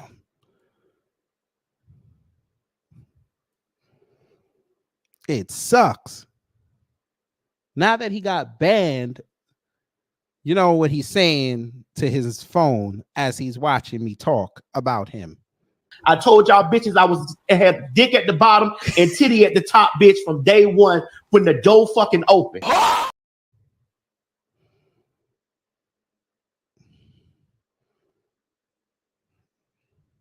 Yeah. But anyway, we continue. Instructions have been given during the course of this trial. Well, to be fair, the last few times I've advised them, I told them don't watch the news. Pure and simple. Derek was tried in a courthouse that was surrounded by barbed wire, concrete block, 2 armored personnel carriers, and a squad of National Guard troops, all of which whom were there for one purpose, in the event the jury acquitted him. Every person in this country is entitled to a fair trial in a fair venue. Don't you just love it when they like to espouse what you're supposed to get and then they don't follow through on it 100% of the time? It's so great. Everybody's supposed to have a fair and speedy trial. Yeah. How'd that work out for old boy down in that Torian profile today? How'd that work out?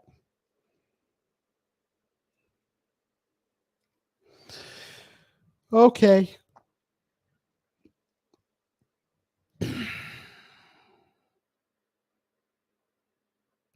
I think I'm about done with this guy.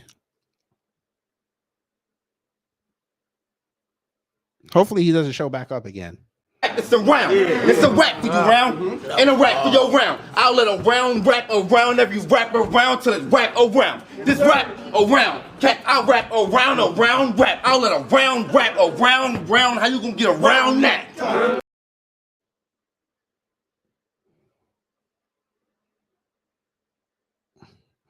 Leonard, leave the snow roach alone. He called him a snow roach. Jesus. Damn it. God damn it! You can't make this shit up! What kind of message do you think that sent to the jury seeing those scenes outside the courthouse every day? I don't have to speculate on the message the jurors had in their minds. Every juror had a stake in the outcome of that case. because every juror knew that if there was a not guilty finding, there was a less than trivial and actually substantial risk that there would be riots in their community again. You mean kind of like how they let Zimmerman off in Florida, and then he went around, put the shotgun to his old lady, or ex-old lady now, and he was doing crimes, and the jurors came back and said, damn, we should have convicted him. We didn't realize it. Yeah.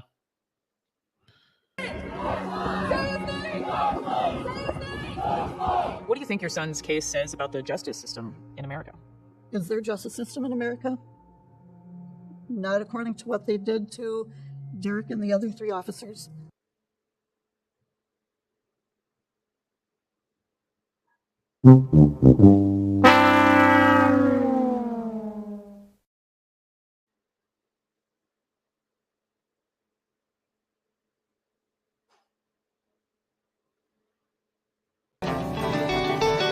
And folk, them white people lost their mind.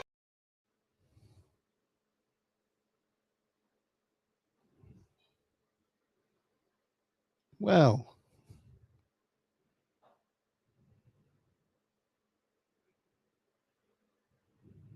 Black Spider say he had one at the bottom, one at the top. Come on. What you mean? You mean this? I told y'all bitches I had dick at the bottom and titty at the top, bitch, from day one when the door fucking opened. Pause! Shout out to TD Hip Hop. That's right, Cameron, or Michael Brown killer. What consequences? Boy. Oh, God, no. There isn't any. I don't believe in the justice system anymore. A sentence for count 1. The court commits you to the custody of the Commission of Corrections for a period of 270 months. That's 270. 10-year addition to the presumptive sentence of 150 months. This is based on your abuse of a position of trust and authority, and also the particular cruelty shown to George Floyd.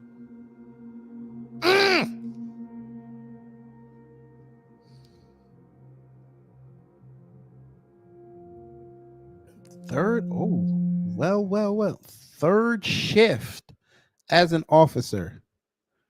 4th shift. Rookies. Hey. We got something. We got something for him.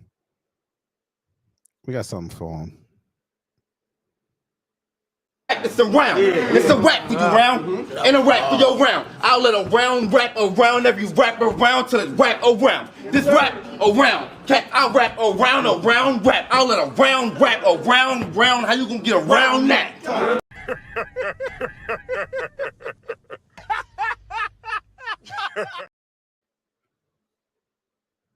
Bye.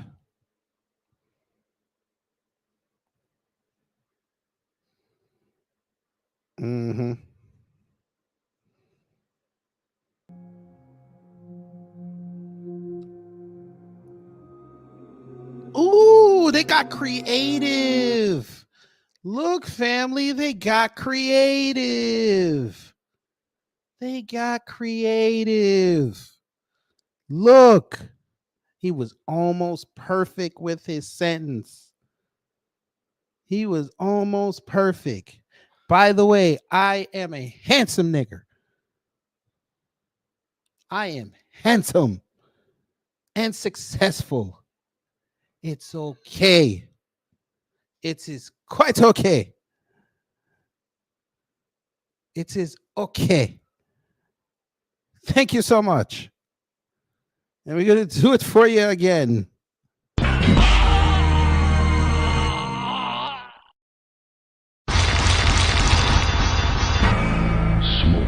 wins. Flawless victory. Fatality. Now come back again. I can do this all day.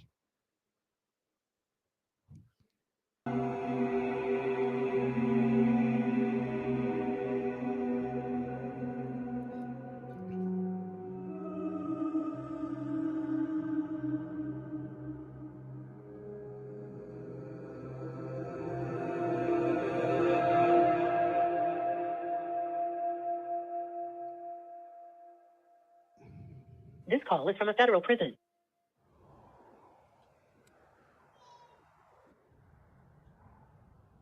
Do you blame Chauvin for any of this? I don't. Of course The you way I see don't. it is that he made the decisions he thought. I think he did exactly what he was trained to do. Unfortunate that the publicity got as relevant as it did by all the officials and politicians that were involved in the case, and it took away any chance he had to even say his piece. What does this case say about the justice system in America? I think, unfortunately, we've come to the point now where the justice system has been controlled by mob mentality. Social media, news outlets, peer pressure now control the outcomes of trials, investigations. The justice system no longer is really something you can trust. Because if you're in any way on the negative side of the media, you're pretty much just going to have a trial by street, and no one ever wins a street trials with publicity that is already against you. There's just no real way to have a fair trial. We have a whole constitutional amendment about that that is null and void.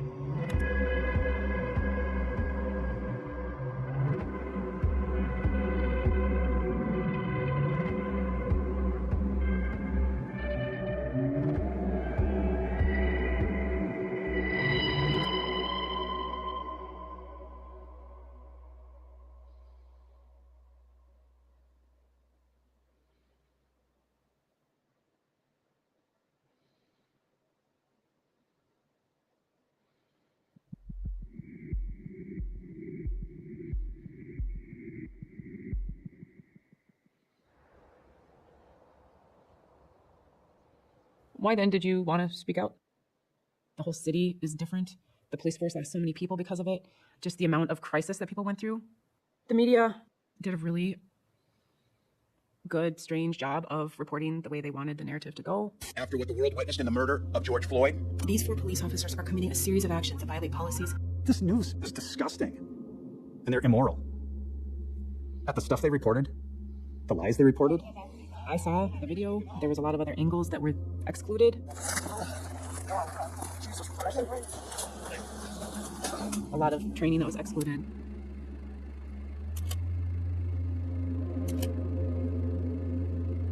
What was it like going to 911 calls after the riots?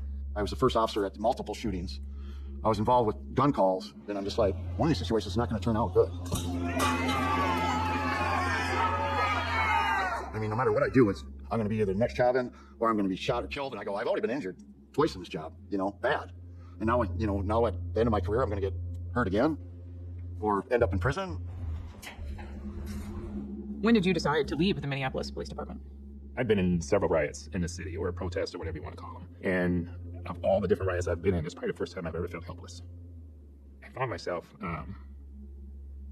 for the first time ever, I kind of had a panic attack. It was a sense of helplessness. And that's a shitty feeling.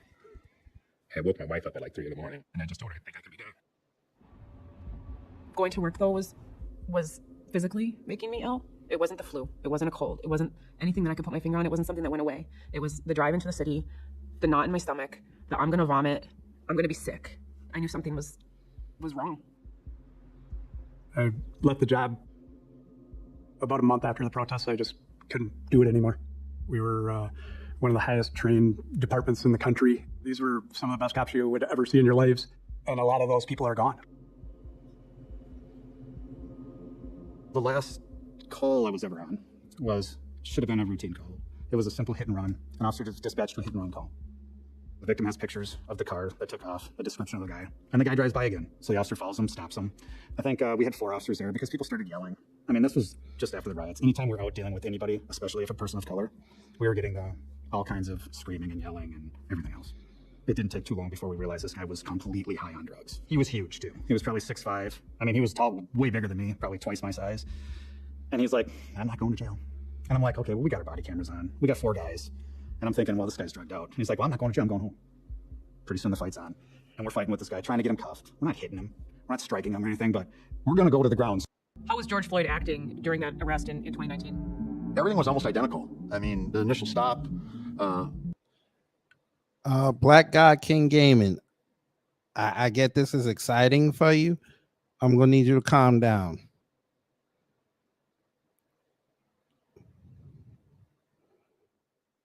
I'm going to need you to calm down.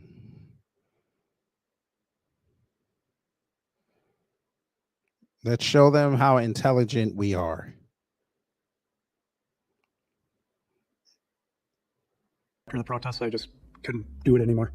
We were one of the highest trained departments in the country. These were some of the best cops you would ever see in your lives, and a lot of those people are gone. The last call I was ever on should have been a routine call. It was a simple hit and run. An officer just dispatched a hit and run call. The victim has pictures of the car that took off, a description of the guy, and the guy drives by again. So the officer follows him, stops him. I think we had 4 officers there because people started yelling. I mean, this was just after the riots. Anytime we're out dealing with anybody, especially if a person of color, we were getting all kinds of screaming and yelling and everything else. It didn't take too long before we realized this guy was completely high on drugs. He was huge too. He was probably 6'5". I mean, he was tall, way bigger than me, probably twice my size. And he's like, I'm not going to jail. And I'm like, okay, well, we got our body cameras on. We got 4 guys. And I'm thinking, well, this guy's drugged out. And he's like, well, I'm not going to jail, I'm going home. Pretty soon the fight's on. And we're fighting with this guy, trying to get him cuffed. We're not hitting him. We're not striking him or anything, but we're going to go to the ground sooner or later because he's a big dude. And we're going to go to the ground. And I'm thinking to myself, dude, if this guy ODs, if this guy dies in our custody, 4 white cops at 17th in Chicago, 20 blocks from George Floyd, we're going to prison. And I'm looking at these guys and I go, we're going to fucking prison. And I was like, I don't know if I can do this anymore. It's a horrible day.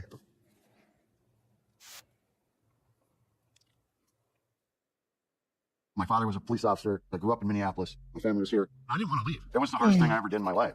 I still have difficulties with it. You know, I didn't want to go. I love being a police officer. You know? But One day, sitting there having lunch, it was probably a group of 20 of us, and somebody had said, hey, LT, I heard you're leaving. What's the last day? And I said, well, today, in about 10 minutes. I said, in fact, could one of you guys give me a ride home because I had to leave my squad here? And the one guy that gave me a ride home, he's like, okay, let's, I got my squad right here. So we're in a mark squad. I still had a uniform on. And I see a guy walking, and I see as he's going to raise his hand. And I was like, oh, hey, somebody wants to wave at us. And then he flipped us off. And I went, holy crap, this was the right decision. Yeah. Everything changed. And it didn't have to. Jesus. Strong leadership. Right from the very top. The governor, the mayor, our chief of police, the city council of Minneapolis, the assistant chief, and the deputy chiefs. This is how you treat your people. You just turn your back on us. Oh, you mean all like you mean like all them other times they were riding with you? Huh. Now y'all see how it feels to have a society turn their back on you. Oh, it don't feel good now, does it? It doesn't feel good.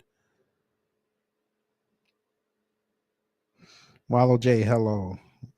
Black women stand up, hello. You go into Minneapolis anymore? I have not been anywhere near the precinct. I can't bring myself to go to the precinct. I mean, unless I absolutely have to. No. I've even missed a few funerals.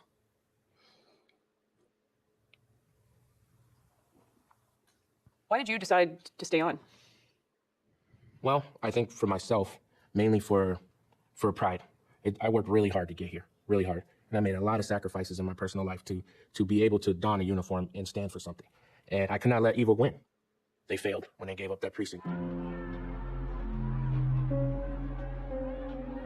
Our department still hasn't recovered from that, and it's 3 years later. Morale is something that can ebb and flow, and it is something that I have to continue to monitor.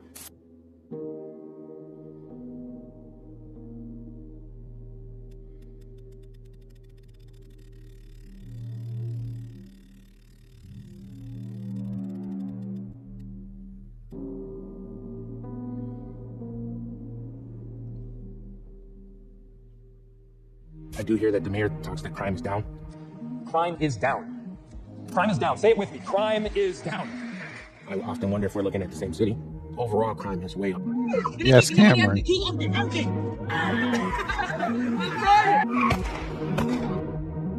How they ignore that or don't pay attention to that is beyond me. It's just another example of why we're in the situation we're in now. Can you even keep up? No. When I came on, we used to have a roll call of about 20 to 25 cops. I've had roll calls with 2 cops in them. So this is not enough. This council is going to dismantle this police department. All right, they're telling me to say it again. This council is going to dismantle this police department. This government, not just in Minneapolis, but in the nation in general, has done a very good job, all the way to the White House, of demonizing law enforcement. Do you believe there is What's up, systemic sports and racism political? in law enforcement? Absolutely. Now, with the element of it seems hobby prosecutors to prosecute officers for mistakes made makes it almost unbearable to do the job, and the policies passed makes it impossible. It's interesting that you said that. It's interesting that you said that. Yeah, y'all just love bringing that up, huh? Y'all just love to bring that up, that they're defunding the police. Okay. Okay.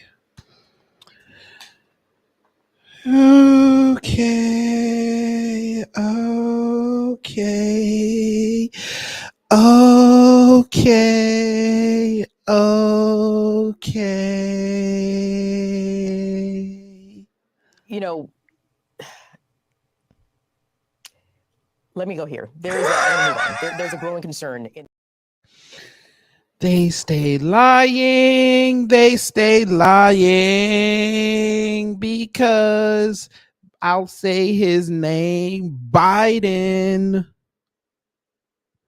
dropped the bill on y'all. Remember, this was after he said refund the police 4 times at the State of the Union.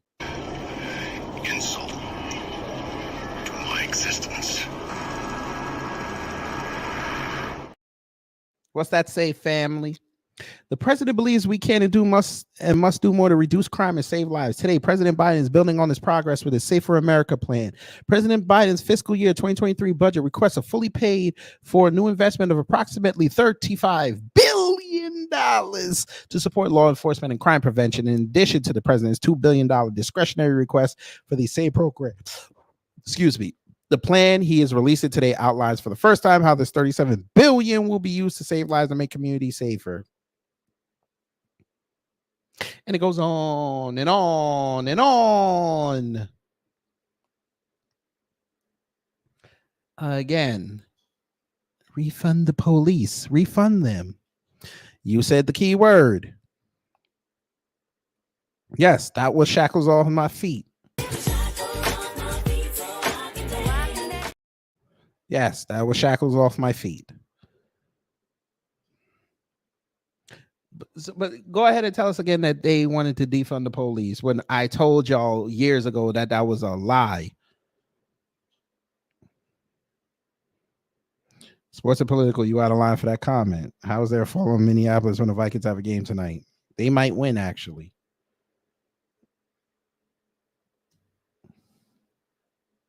But sure, continue. Continue telling lies.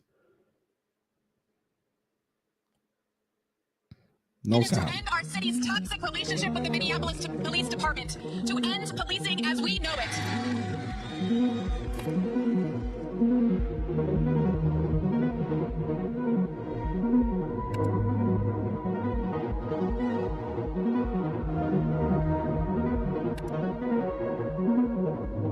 This is the department that I believe will be on the right side of history. They're going to be on the right side of history, or they're going to be on the wrong side of history.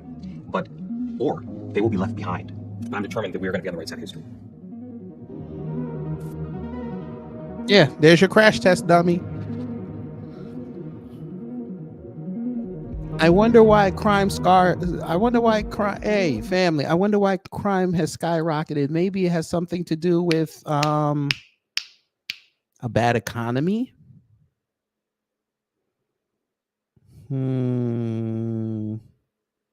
How about the rise of illegal immigration?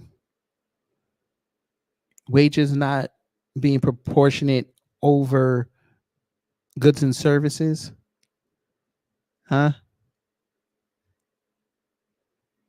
You're right, though. You're right.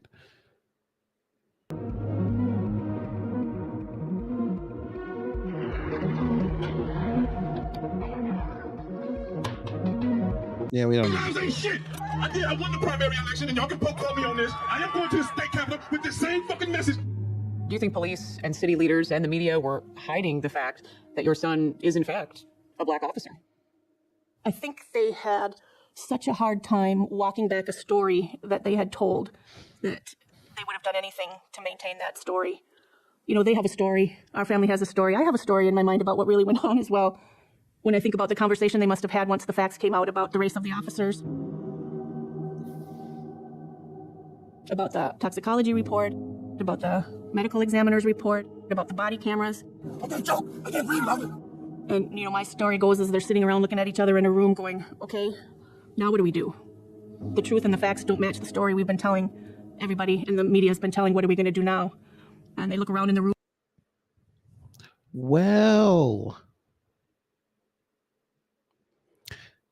it's interesting what you find when you put subjects in your documentary. Let's hear this again. Hold the fuck up! And we're here! Come on over here with your Blue Lives Matter sign! Blue Lives ain't shit! I won the primary election and y'all can poke on me on this. I am going to the state capitol with the same fucking message. This was outside. Well, you know what? Let's show you. Tabernacle. On August 15, 2020, Thompson, that's who was in the thing, John Thompson, led a controversial protest outside the home of Brad Kroll, the head of the Minneapolis Police Officers Union, and Liz Collin, a local television journalist in Hugo, Minnesota.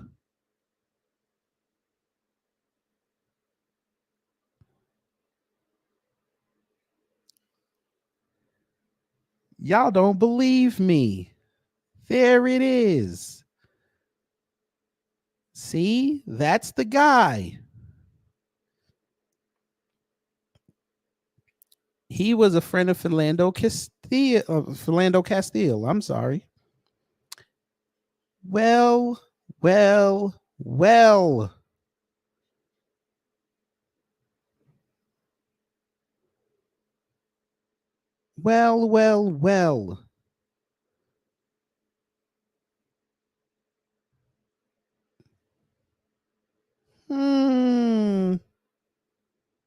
Antithesis, hello. Sun kissed by the Most High. I didn't say hello to you, but hello.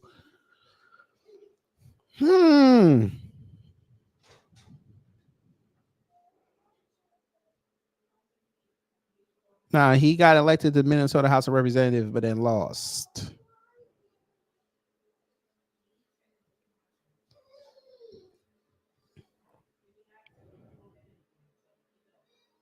But yeah, there you go. Do you think police and city... We're going to play that again. I want y'all to get the full context. Alex, it seems practically everyone talks about how officers... Hold on, where is it? No, I got that. Where is it? Where is it? I just had it. Shit. I lost it. Oh, here we go.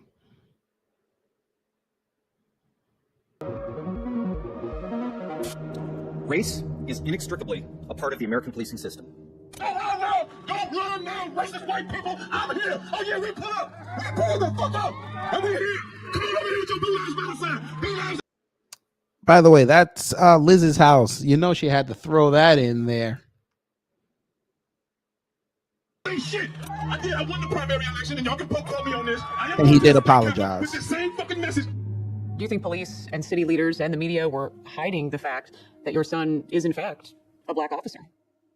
I think they had such a hard time walking back a story that they had told that they would have done anything to maintain that story. You know, they have a story. Our family has a story. I have a story in my mind about what really went on as well. When I think about the conversation they must have had once the facts came out about the race of the officers, about the toxicology report, about the medical examiner's report, about the body cameras. Okay, Joe, I can't breathe, love it. And, you know, my story goes as they're sitting around looking at each other in a room going, okay, now what do we do? The truth and the facts don't match the story we've been telling everybody, and the media has been telling, what are we going to do now? And they look around in the room and ask each other, you know, who has the cojones to tell the truth? Is it going to be you, Arredondo? Is it going to be you, Benjamin Crump? Is it going to be you, Mayor Fry? Who's going to be the one that's going to say, oops, we thought it was this, we were wrong.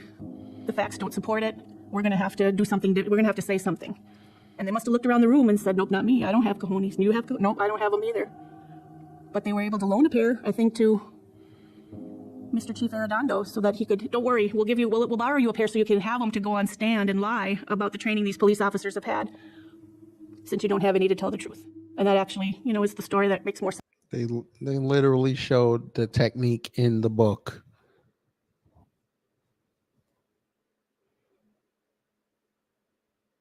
With the facts than the one that they were telling.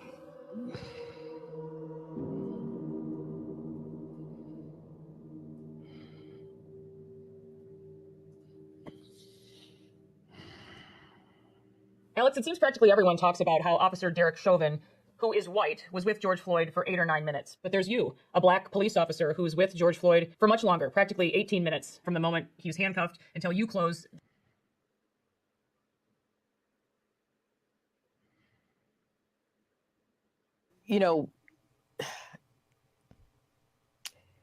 Let me go here. There's a growing concern.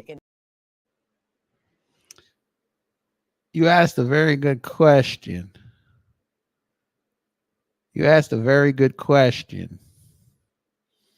Hugo, Minnesota. Just want to show y'all. See, Hugo City, Minnesota.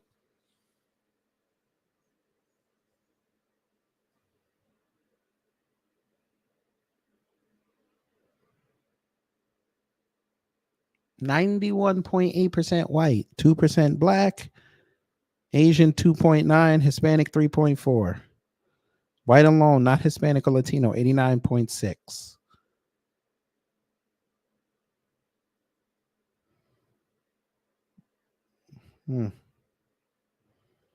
Third World Colombian, salute to you. If y'all not subscribed to For the Record TV or Third World Colombian, please do so. Comes recommended if you need a laugh on a Saturday night. You said what difference does it make? It don't, but they want to tell their story. Continue. Door. Why is this fact rarely ever mentioned? That's a good question. Despite, like you said, the fact that I am black and that another colleague of mine, Cal, is Asian, so really half the attending officers were in the minority. I think that was something that they just didn't want to admit, specifically my race, because it goes very counterintuitive to the way the narrative goes. They couldn't backpedal. Didn't your boss say, oh God? So now I thought, don't the cops love to tell us that we not white, black, or Asian or Latino? We're all blue. Now all of a sudden race came into it. Okay. That should tell you something logically, sir, that they always go to race.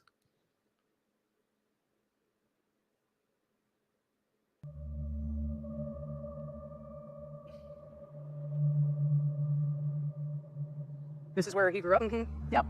Been here most of his life. It's our first house together. I've taught at 3 different North Side schools, so they all were students in the neighborhood, would live right around me. So yeah, the King name around here had a meaning in education and in the city. Positive name. And that's no longer the case. That's hard to come to terms with. What's it like for you to think about him every day in prison? My greatest fear is that it's going to change who he is. But I just don't know who he's going to be when he comes out. So it is hard to think of him there. Every day is excruciating. And we tell him, we know who you are. We know what a lie this is. And you don't have anything to apologize for. What I observed was not training that I ever participated in, none that I observed other officers participating in. I can't understand how an untruth or a lie can be so accepted without question. This is what happened, this is how they reacted, and this is why they reacted, and this was part of their training. None of that was said? None of that was said. When you're constantly reminded about the worst day of your life and the tragedies that, gosh, are in the news every day. The ramifications of that day in terms of how police are treated in the city and how many have quit, and it's gotten so bad that trajectory, of the fallout of what happened, not just that day, but to the city afterwards. That continues to happen and across the country. I just can't understand why they don't see that. I mean, how can that not be seen? It's not the police that are the problem. Something else needs to change. How can that not be obvious when things have gotten so bad? The city itself has lost its appeal. A lot of trauma, and the plan is to find somewhere else where we can start fresh and not have all the bad memories. How do you get through every day in prison, Alex? Prison is a very, very unique experience, I can say. One I never thought I'd see myself in, but it's very easy to get caught up in a lot of self-wallowing, a lot of whatever thoughts you have in your own head. And the easiest way to do it is to take it day by day. Do little things here and there that you can keep doing to take time off your sentence, keep pushing the days forward, and just keep your head up and know that ultimately this isn't the end and this won't define me. Alex, what do you want people to know about this case? What's been done is done, and I just hope that at the very least, people in the future keep an open mind and not let instances like this happen. Just use my case as an example, is to not jump the gun, not knee-jerk, not fall to this race bait, to the social media, to the media, and let them get away with what they do. Because if things like this keep happening, no one anywhere is going to have any sense of justice left.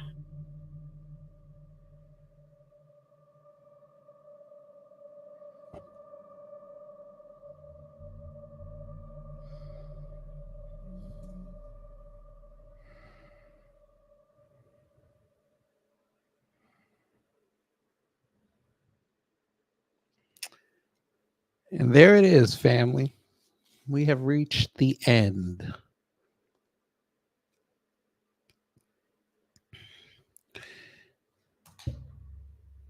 If you have thoughts, you can come up.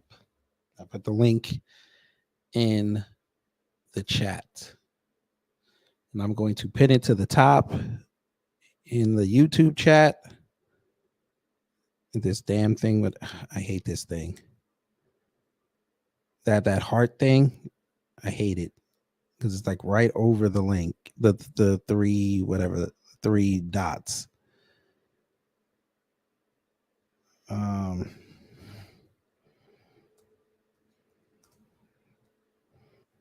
There we go. All right, so I'm putting it to the top, and we got somebody up. Amara Woods, hello.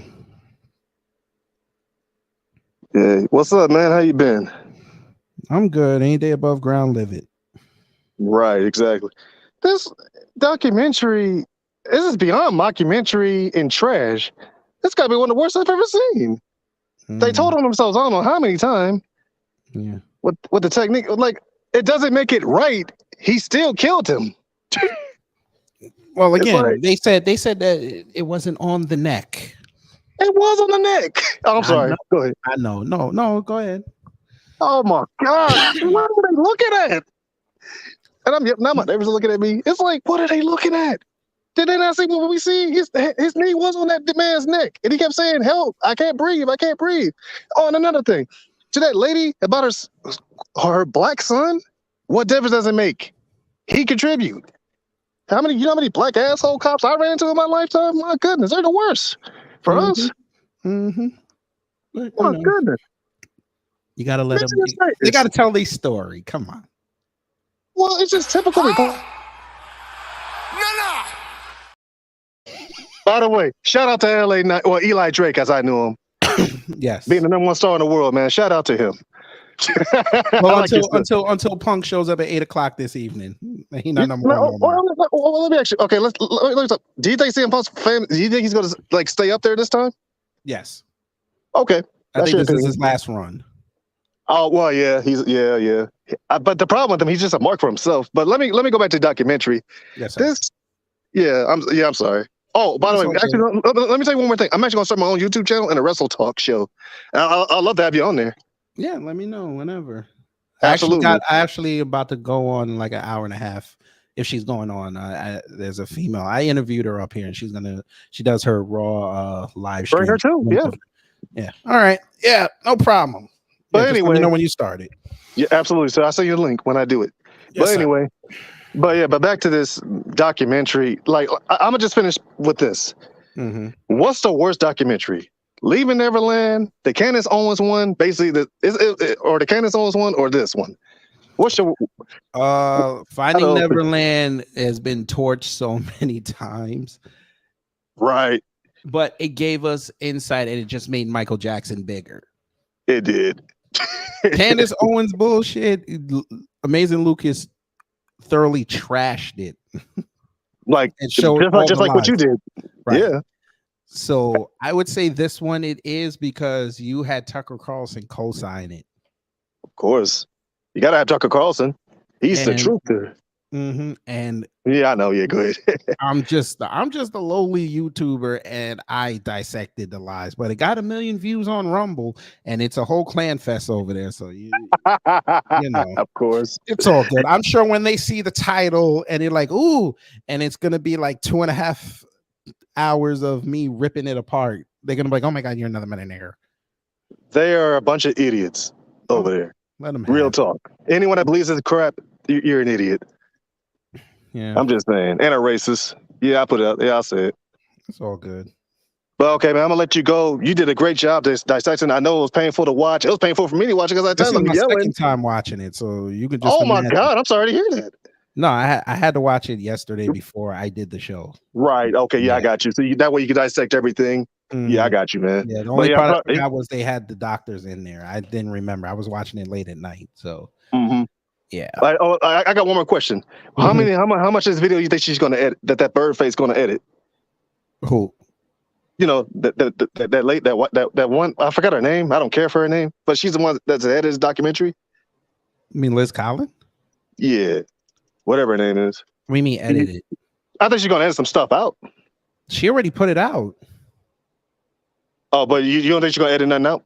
She can't edit nothing out. It's stuff already out of out.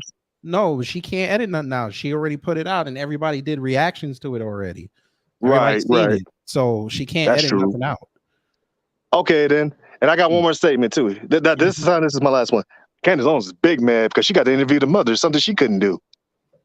Well, who's the name? We already told her that it wasn't gonna happen. Ain't no white woman finna sit down with her. You saw what happened when she was in the airport and that methed out white girl said, "Are you a black person?" And she tried to let it go, but she as Roddy Piper will say, get off. Yeah. But all right, man. You take care, Kid Grabby. Keep up the great work you're doing. I'm gonna keep supporting you. Yes, sir. Thank you. Thank you for your. All right, goodbye, man. Yes, sir. Hey, yes, sir. We all got it. Wallow J, hello. How you doing, kid? I came in late, but all I saw was a bunch of layers of bullshit on this documentary. Like everything, I was just like sitting back watching because I think I came in 20 minutes in, and I was just like, why are they just telling on themselves, lying on themselves? It's like they basically trying to feel like, oh, we understand how black people feel. No, the fuck you don't. Okay, well, we have the perfect answer for this over here at Beyond Borders Media.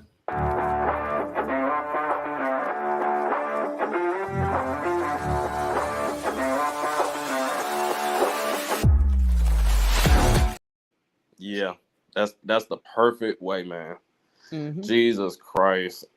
And can she get sued for this too? Here's the thing. I kind of did a little bit of research on it. She can't sue because number one, it's already public record. Ew. So putting out a documentary like this now is just going to be opinion based. Yeah, and I think everybody's just going to rip into it. You know, them conservatives are going to just go champion her. Oh, they already did. Jesse Waters did it. Tucker did it. They already all did it. They said this. New York Post picked it up. So we already know. Yeah, they're trying to act like, oh, Minneapolis has gone to shit. We don't even hear about Minneapolis like that since the verdict. It's been almost 2 years since we heard about anything major going on in that city. So what are they talking about? No. It's no. The only thing major they talk about is Ilhan. That's about it. Oh yeah, that's pretty much No, Minneapolis went back to being a regular city. Exactly. Nobody cares because nobody cared before, and then only time people actually talked about it was when George Floyd died, when What was that young man? The other man, the young man died outside of Minneapolis. What was his name? Dante, if I'm not mistaken. With the woman cop. I thought. Hold on. Oh, Dante Wright. Yeah, Dante Wright, and then one more. What's that? Good God Almighty. I can't. The one that died. You're talking about Amir Locke. Yeah, the one that died like I think 24 hours after old dude in Louisiana got killed. Well, Amir Locke was the one that he busted in his apartment while he was sleeping, and he turned around. He had the gun. Yeah, I remember that one. Jesus Christ, that was just. Mm-hmm. We don't hear about it like that. So why they're trying to act like it's like the new Chicago or something? Like because they're saying that's what set off all the crap that we're going through now, which is bullshit. But you know, you let them tell it. Exactly. Like they came out during the protest that they had a whole bunch of complaints dating back to 2000. So what are they talking about? They left that part out, I bet. No, they did. They did. They're not gonna. Well, they're not gonna. You got to understand, conservatives love them some cops. They sure do. I thought they loved Kamala Harris because she used to be a cop, but we're not gonna go there. No, they got to command me a little bit in this. But I appreciate you, man. Did you see Survivor Series last night? I know you're a wrestling fan. On Saturday, man. What kind of wrestling fan are you? Well, I'm sorry. It's all good. I saw it Saturday. I saw it Saturday. You should use that on. I don't know if you saw that video of Seth Rollins acting it up. You should use that video. Oh, the FU one? Yes. You should. Come on, you know I got that loaded up. That's gonna be for the next stream. Nah, I got that loaded up. Yeah, I gotta be careful though because that's a lot of Fs. Yeah. Ooh, I know how they are. But take care, man. I'm out. Yes, sir. That was fun. To you. Hello. You said make sure y'all detox. Take 2 showers.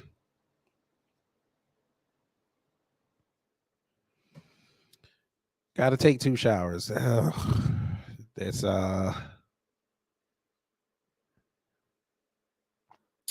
positive. It's a positive being part of New Black Media. It's a positive. It's a positive being people of research. You could just pull shit up quickly. Look, here we go. Here we go. Here we go. The tweets. Dr. Interracial. Oh, God. Okay, sure. Let's hear what you said. While I was serving in the military, my background is forensics. I know how to read autopsy reports. I even filled a lot of reports. And it finally came to truth about George Floyd's death. Drug overdose. He didn't die by asphyxiation or strangulation by the police department of Minneapolis. And the sad thing about it is Keith Ellison and the prosecutor and a lot of the Democrats knew that was a lie. But they pushed that lie, which destroyed cities across the nation everywhere. A lot of people lost their lives, a lot lost businesses. And then a lot of the cities start promoting defund the police. Now what's happening in Minneapolis and St. Paul, happening in Baltimore, just everywhere. Democrats have been destroying our country ever since they lost the Civil War. And y'all people keep voting for them. They don't care nothing about you. They rather take a dumb, stupid person like George Floyd and push their agenda. I have a theory and a call out. Hey, sir, how about you go up to Steven Jackson and repeat everything you said? Go up to George Floyd's brother, repeat everything you just said. Go up to his people down there in Texas and repeat everything you just said. We know you ain't got the nuts to do it. We know this.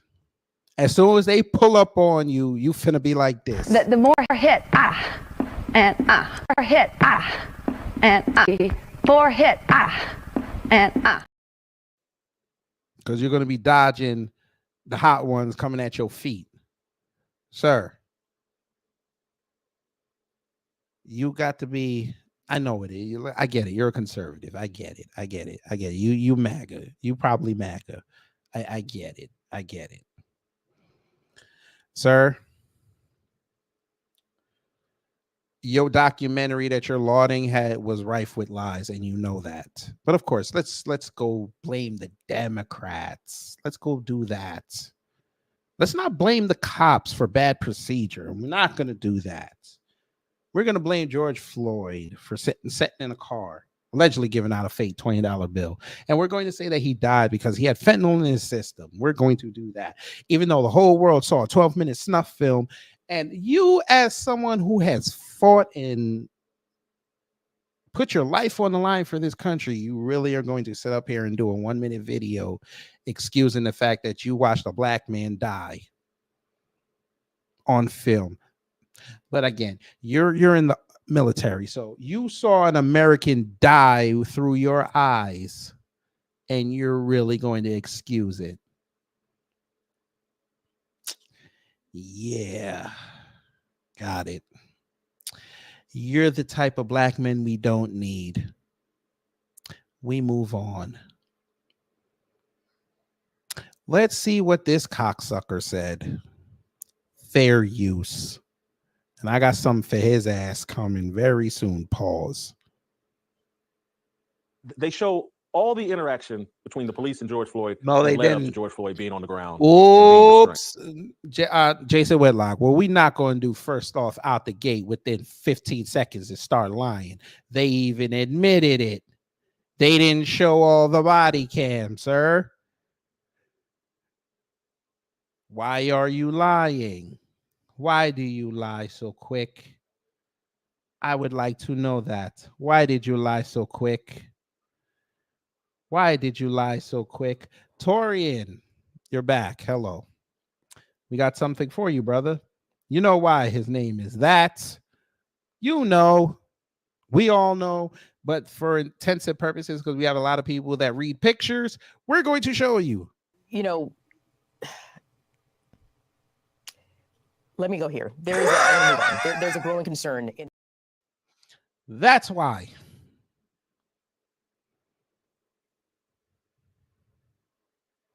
Yes, sir. We don't give a damn, though. Back to Fatlock. Right. And so that's maybe 12, 15 minutes of interaction.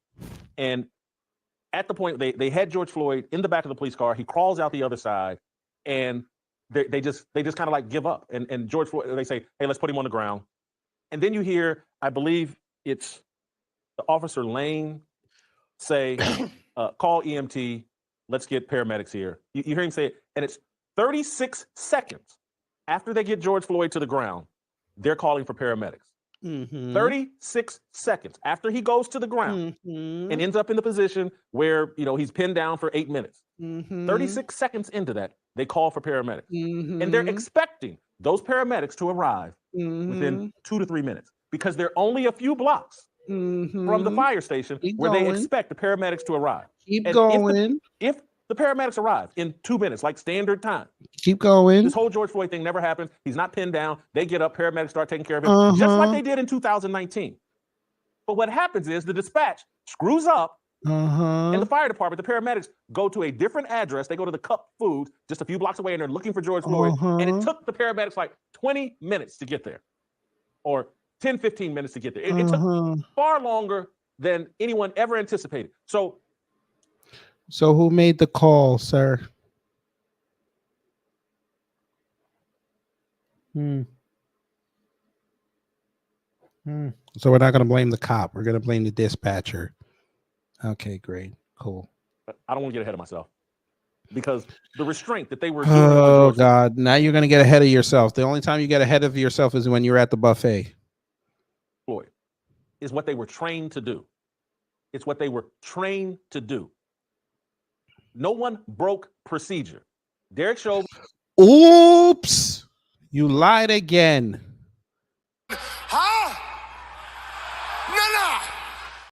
Sir, his own mama destroyed the credibility of the shit-umentary.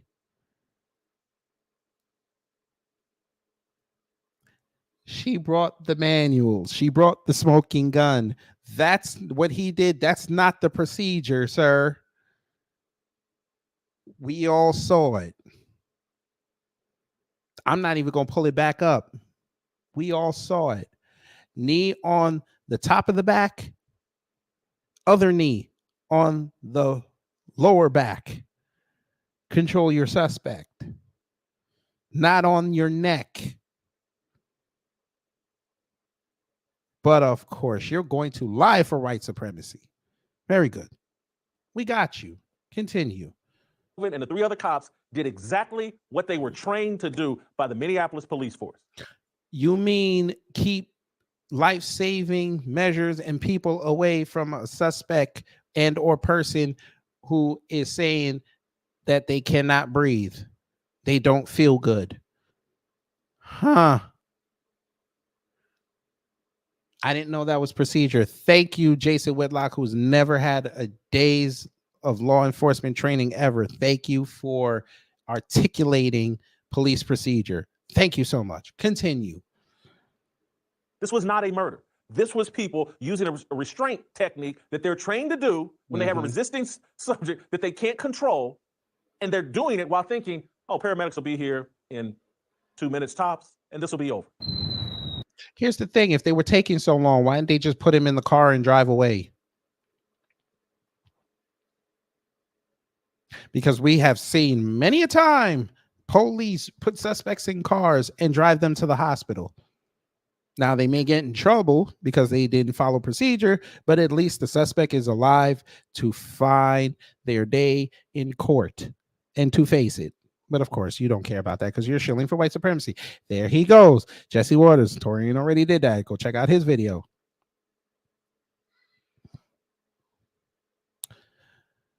Watched the fall of Minneapolis yesterday. It's really about the fall of America.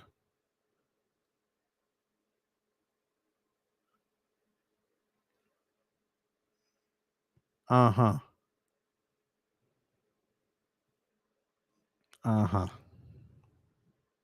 We already know what that's about. Watch the fall of Minneapolis. Amazing, infuriating, powerful. Derek Chauvin is Tom Robinson to Kill a Mockingbird. Mob justice and racial bigotry. Tragedy. Boy, if you don't go sit down somewhere. 12 key details from the fall of Minneapolis. Uh-huh.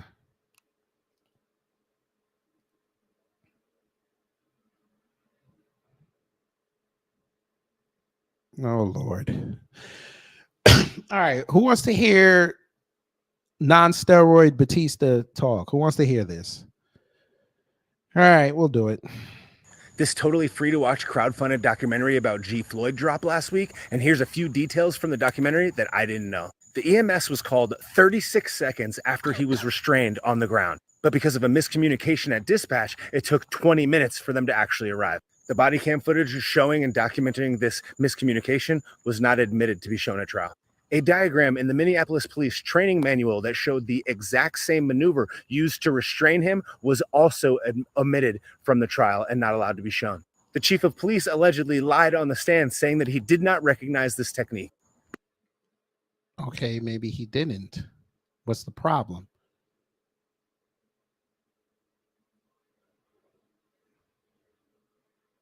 Before the criminal trial even took place, the largest civil settlement of its kind was paid out to the Floyd family to the tune of $27 million. How the hell did you not know that? And the news reported it. You see how they lie. Sir, if you followed that case like the entire world did, you would have known that they got paid out in the civil case. What are you talking about? How do you tell that lie? Continue. Body cam footage from the officers that day that completely showed different angles of what actually happened were held from the public for months. But him having the knee on the neck was not held from the public. Oops. Original toxicology report conducted less than 24 hours after his passing showed no signs of bruising or asphyxiation. You hear what he just said? I'm going to play it again. This is how you know you should not be listening to these people. And were held from the public for months. The original toxicology report conducted less than 24 hours after his passing showed no signs of bruising or asphyxiation and showed the presence of a number of toxic chemicals. Why would a toxicology report show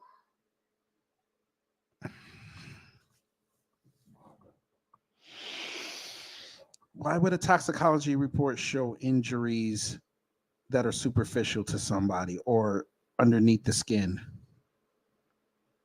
Unless it was a syringe entry wound, sir.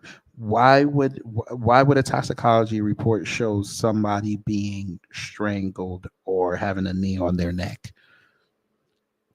Toxicology report takes your bodily fluids like blood and urine and tests them for any drugs or anything in there that can go towards determining how a person died.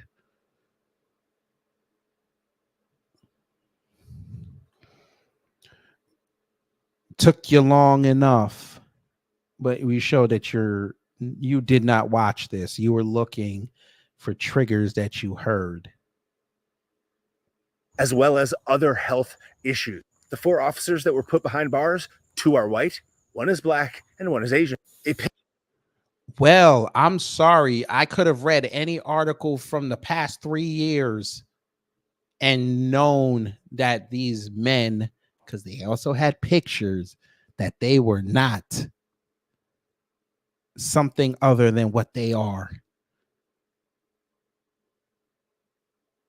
You're right.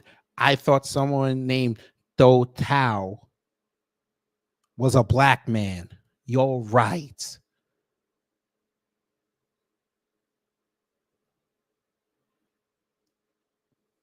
Pill was found in the squad car with Floyd's DNA on it that had Fenty and meth in it. The documentary.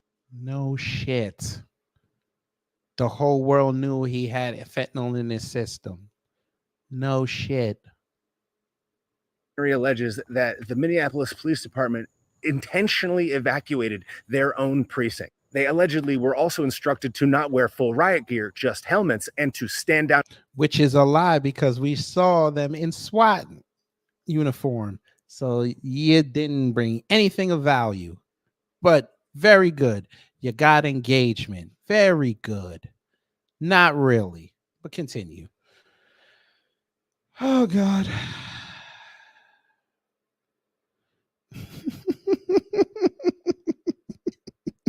He dropping exclusive shit. He boy, stop.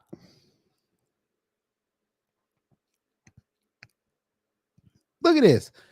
Derek Chauvin is calling his trial a shame while speaking out to the media in his first public comment since the death of George Floyd. Lie.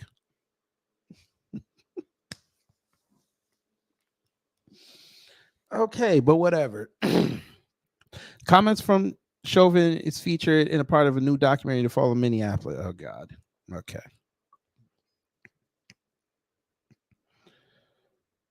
Okay. Okay.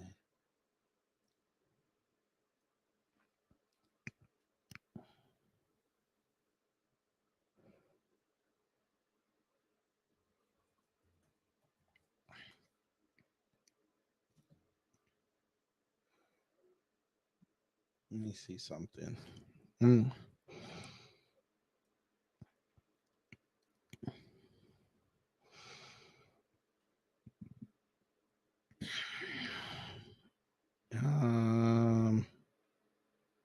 might have taken it down. I know he talked to somebody else. All right. I can't find it. All right. If I find it, I'll put it up on a community tab with a link or something.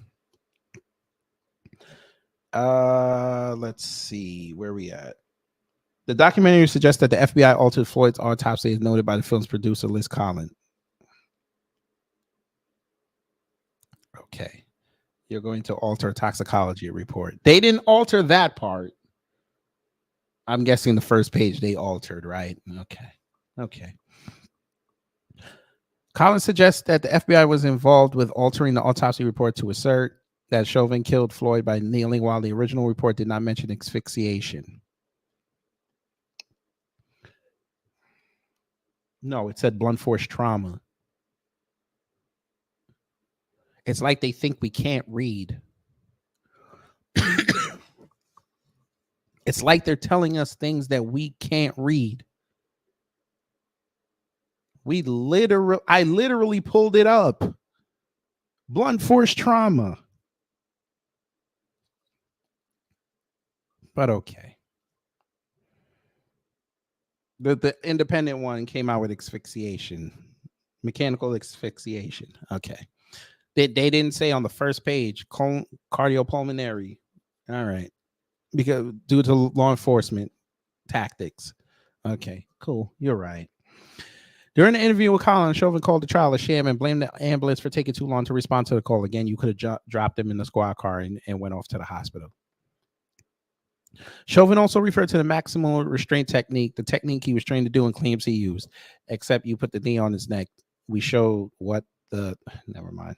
I can't keep saying it. This isn't the end and this won't define me. Yeah, well, hey, sir, this won't end. This isn't the end and this won't define me. Hey. Yo, fuck nuts.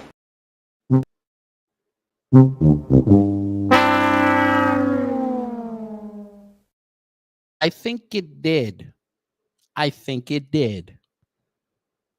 What's been done is done. I just hope that at the very least on the future, people keep an open mind and not let instances like this happen, he said.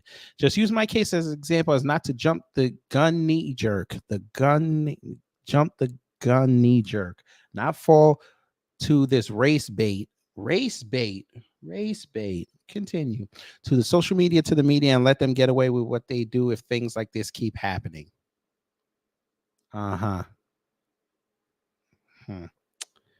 Sure. This guy said, I wonder if the fall of Minneapolis is going to be filled with just as much debunkable bullshit as 2,000 Mules was. Gonna mute because this tweet has attracted some of the dumbest people on earth, but if you believe 2,000 Mules, you're an effing moron. Somebody say, yes, it's said to have the same amount of truthful information, 100%. So it will 100% has zero truthful information. Got it. Jesus. Name one thing you could debunk about 2,000 Mules. Ooh. That says some random link. This is not evidence. Oh, okay. Take your shot. Haven't seen any real debunking of anything. Screeching is not debunking. You don't need to wonder. It will be.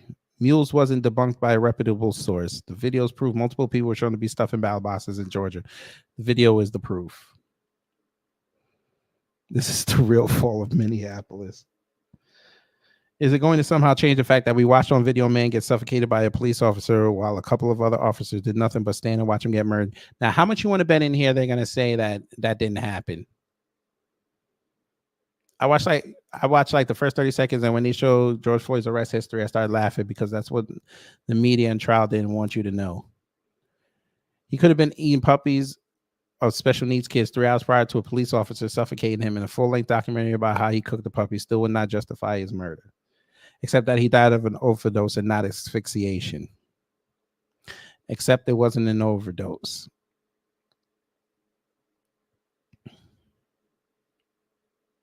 AP is fake news. Here it is. Now the AP is fake news.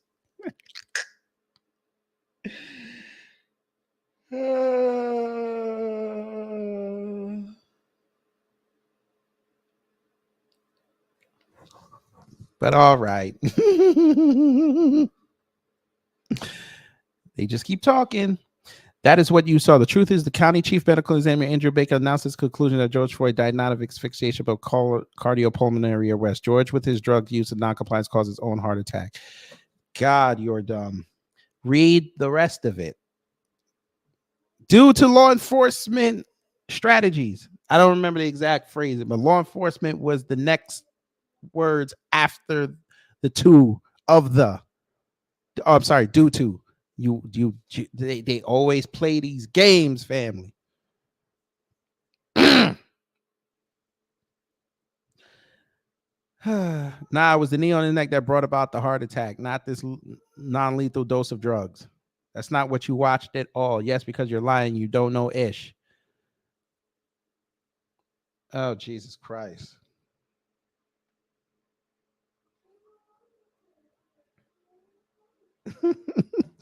They filed the materials in court.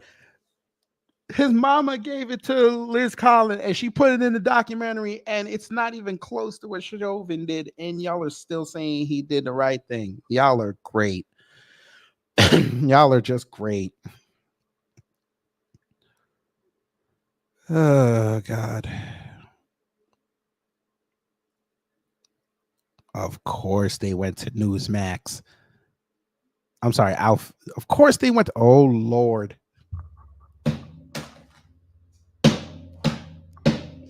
Look who it is. We found him, family. Remember how we said he might have disappeared off the face of Earth because he got the white woman?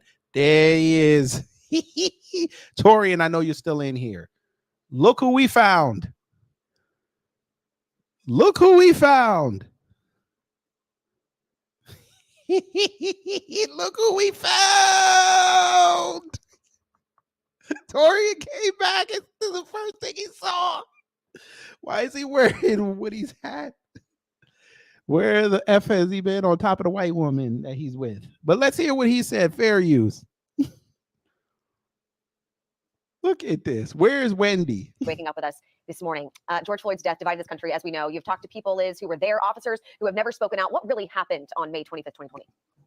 And we wanted to go ahead and put this documentary out there to show everything that the public was not shown. And people should really question why this was kept from them for so long. I worked in mainstream media at the time and sort of had a unique look into all of this. My husband was a longtime Minneapolis police officer. And I was so troubled by this divisive narrative the media kept pushing when the facts did not really line up with that simply at all. And we sort of wanted to take people minute by minute, hour by hour through this incident and show what was kept from them for so long, whether it be the interaction with George Floyd that took place long before Derek Chauvin arrived, and also what happened in court with Derek Chauvin's trial. Yeah, and Liz, I think you should tell our audience, you lost your job. You've been at this local station there in Minneapolis. You grew up watching the station. It was your dream to work there. You worked there for a decade. After this happened in May of 2020, you lost your job not long thereafter because of your connection to your husband's profession. Is that accurate? Yeah, I was demoted off the anchor desk where I worked for nearly a dozen years at that time. And also, I just think that law enforcement, we all got caught up in cancel culture. I think it's a relatable story. Let's not forget the fact that your husband was brought up on charges. Let's not forget that. Okay, great. So her husband was just a law-abiding.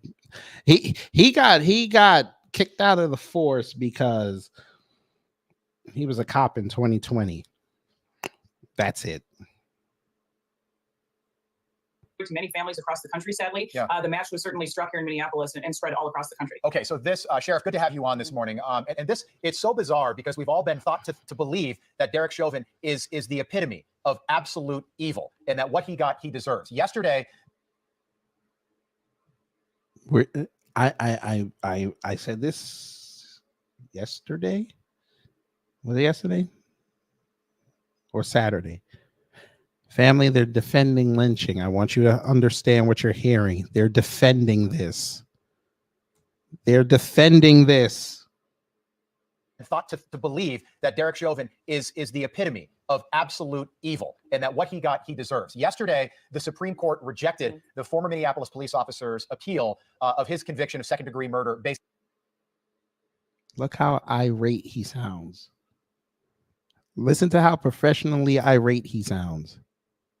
Basically, he wanted another trial. And Sheriff, I want to hear from you on this, but I don't get why this trial for Derek Chauvin was ever held inside city limits in Minneapolis, where the books were cooked from the start against not just Chauvin, but every officer that was there that tragic day. Yeah, he didn't get due process. Hold on, before we even let him this mother. Hang on. There's too much going on in this. Look, family, there's too much. Wait a minute. You said she looks like the Great Value Sarah Connor from the Terminator. She looked like Claire Danes in Homeland. That's the Great Value version. Fam. Wait a minute. Guys, I'm going to have to take off my overlay for a second. There is way too much going on in this man's. What is this? Look at the top right corner, family. Why is he dressed up like a Union soldier?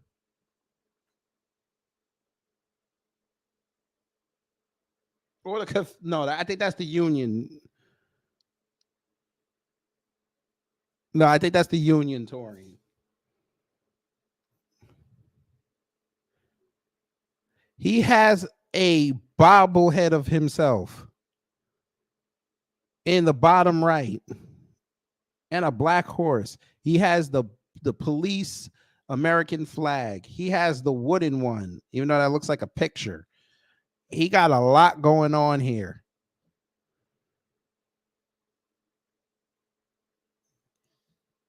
Oh my God.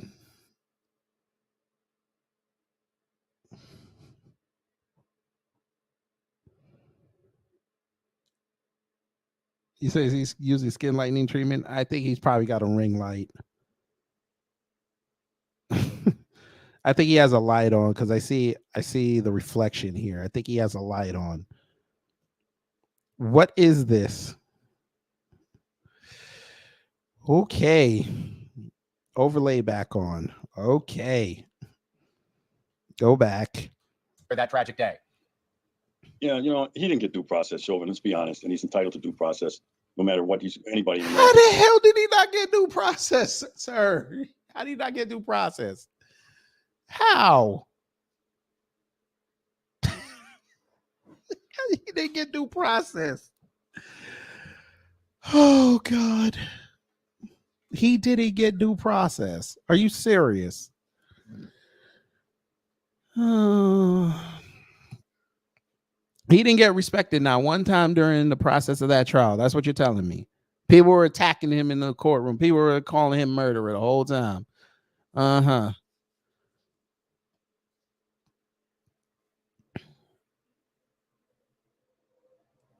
Dare I say, Chauvin and his cronies did not give George Floyd due process.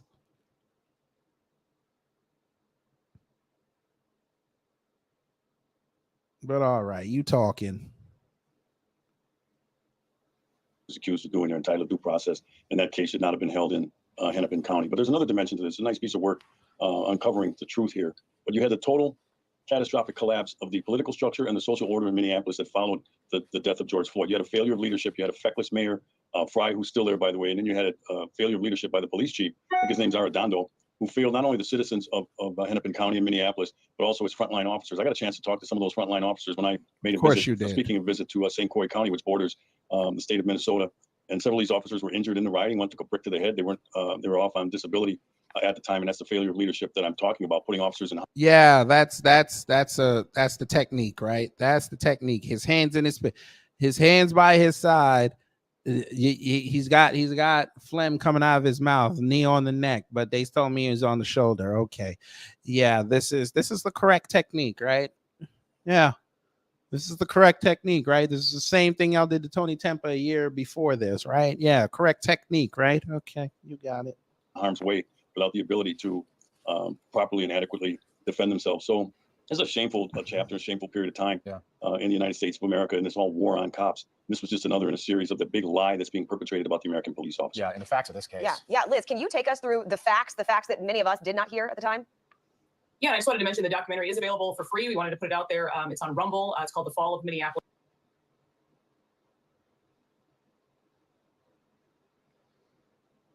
This was Sheriff Clark with a few other coons. Look, we just want the money. You guys walk away.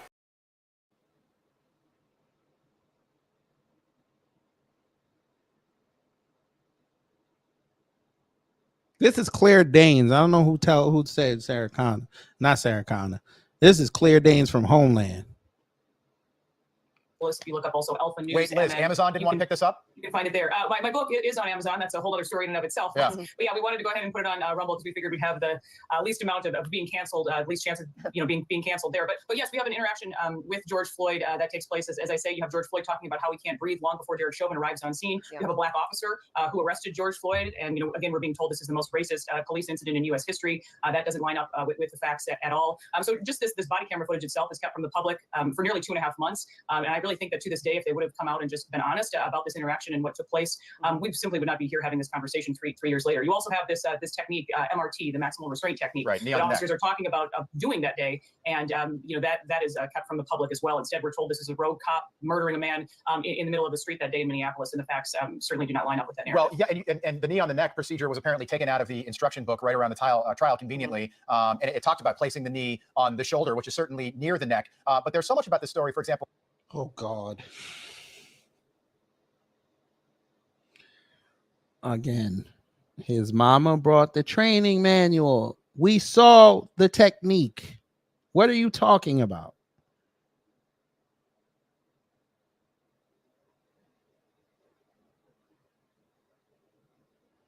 Well, Chauvin, or what happened to Floyd, of course, beyond tragic. But it's always Oh, now it's beyond tragic.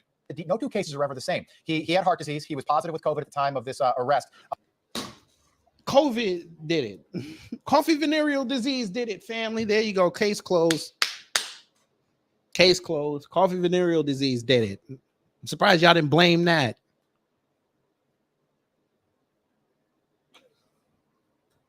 Floyd, of course, beyond tragic. But it's always no two cases are ever the same. He had heart disease. He was positive with COVID at the time of this arrest, or the time of his death, rather. He had fentanyl in his system.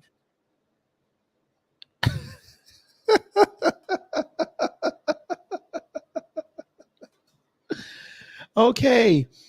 So coffee venereal disease in his system. So his respiratory system was already compromised before that, and now it's even more compromised. Yeah. By the way, they weren't wearing masks. And this was during the pandemic, but okay. The fentanyl we already established was not lethal, but okay. You got it. He was resisting arrest. He was a big guy, by the way. He resisted arrest for what, Liz? It was something like almost 15 minutes before the incident, before the tragedy took place. But there are just so many facts that are now out there, including the video. And I saw your documentary, and I heard you on with Megyn Kelly last week. It is basically the exact opposite of what everybody in this country thinks about this case. And it started everything. Liz, about 20 seconds, final thought. Yeah, I just encourage people to watch it, and this took away our sense of safety, not only in Minneapolis, that's why we called it the fall of Minneapolis, but again, at police leaving this profession all across the country, and people should be upset. They were lied to. I think people are. Yeah, how'd that work out? Again, Safe for America plan, but y'all never mentioned that, right? All right, you got it. Are sick of the lies, and I hope this can in fact set the record straight and encourage everyone to watch it, even around Thanksgiving time. I know you may have had some tough conversations with your family, but it's about time people know the truth. Yeah, and Liz, Minneapolis has not recovered. Is that accurate? Oh, it's sad. Skyrocketing crime continues here, whether carjackings, homicides. I mean, things that we never really reported on before are a daily occurrence here. Okay. I wonder why. Yeah, you think it's that. How about, I already went over it. We appreciate you both being with us. I encourage you to watch the documentary. It is fantastic. It just gives you another look at the story that we're all familiar with. Sheriff David Clark, Liz Collin, thank you. We appreciate it. Mm-hmm.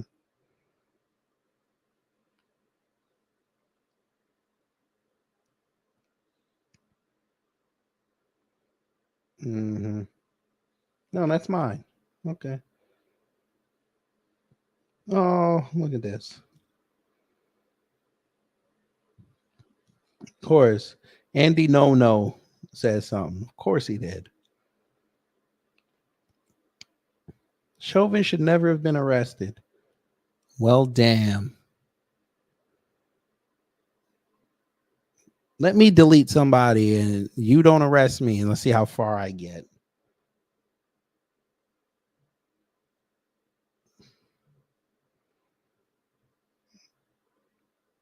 Is he serious? What? Fam, they're so desperate for a win, they went all the way back to Trayvon now. Lord have mercy. Ooh-wee.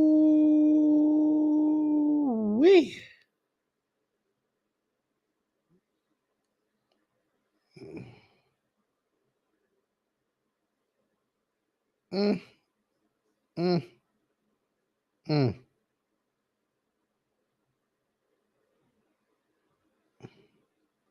I wonder if the FBI is going to sue Liz. I wonder.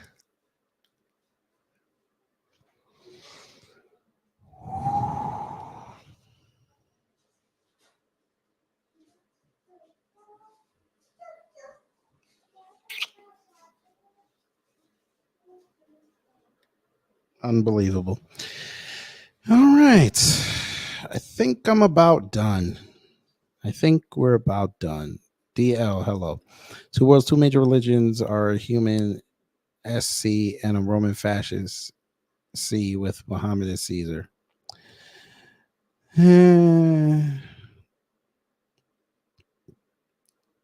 Yeah. SD Johnson, 857. Thank you for the $10 super. You said you got clear on that one. I'm enjoying the education and cooking, chef. You're welcome.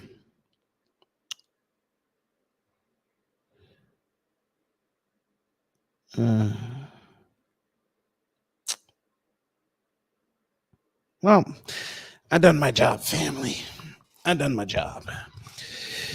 So it's time to get up out of here. I'd like to thank y'all for coming in.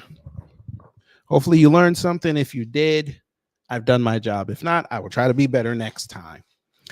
Like I said, we got a few more days in this little thing I like to call birthday month. We got some content coming for you. We got some content. Could be live, could be uploaded. I ain't sure yet. But it's going to be fun.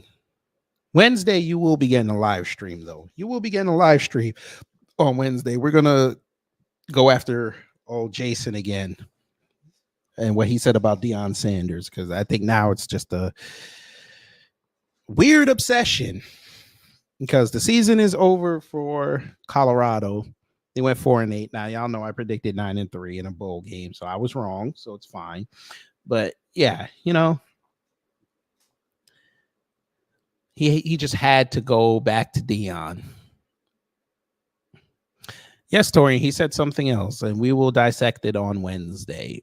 But like I said, we got content coming. It's going to be fun. It should be fun. But anyway, I'm going to get up out of here. Enjoy the rest of your evening. If you're going to watch Monday Night Raw, WWE, the first hour is commercial free, so it should be fun. If not, I think Afro is streaming now, I believe. So you can go over to his channel and see what he's talking about.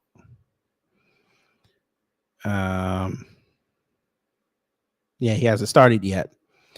So what we'll do is I'll help out because that's what we do here in New Black Media. I am going to, y'all just gotta wait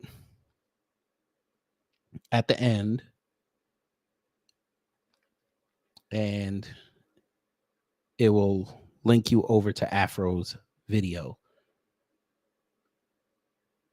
I'm sorry, his live stream. We'll do that for we do that for New Black Media. So again, just wait till the end and then you got it. Ah, shit, I can't do it. All right, we'll do this. I can't do it to his, so we'll just do it like that. That's Afro's live.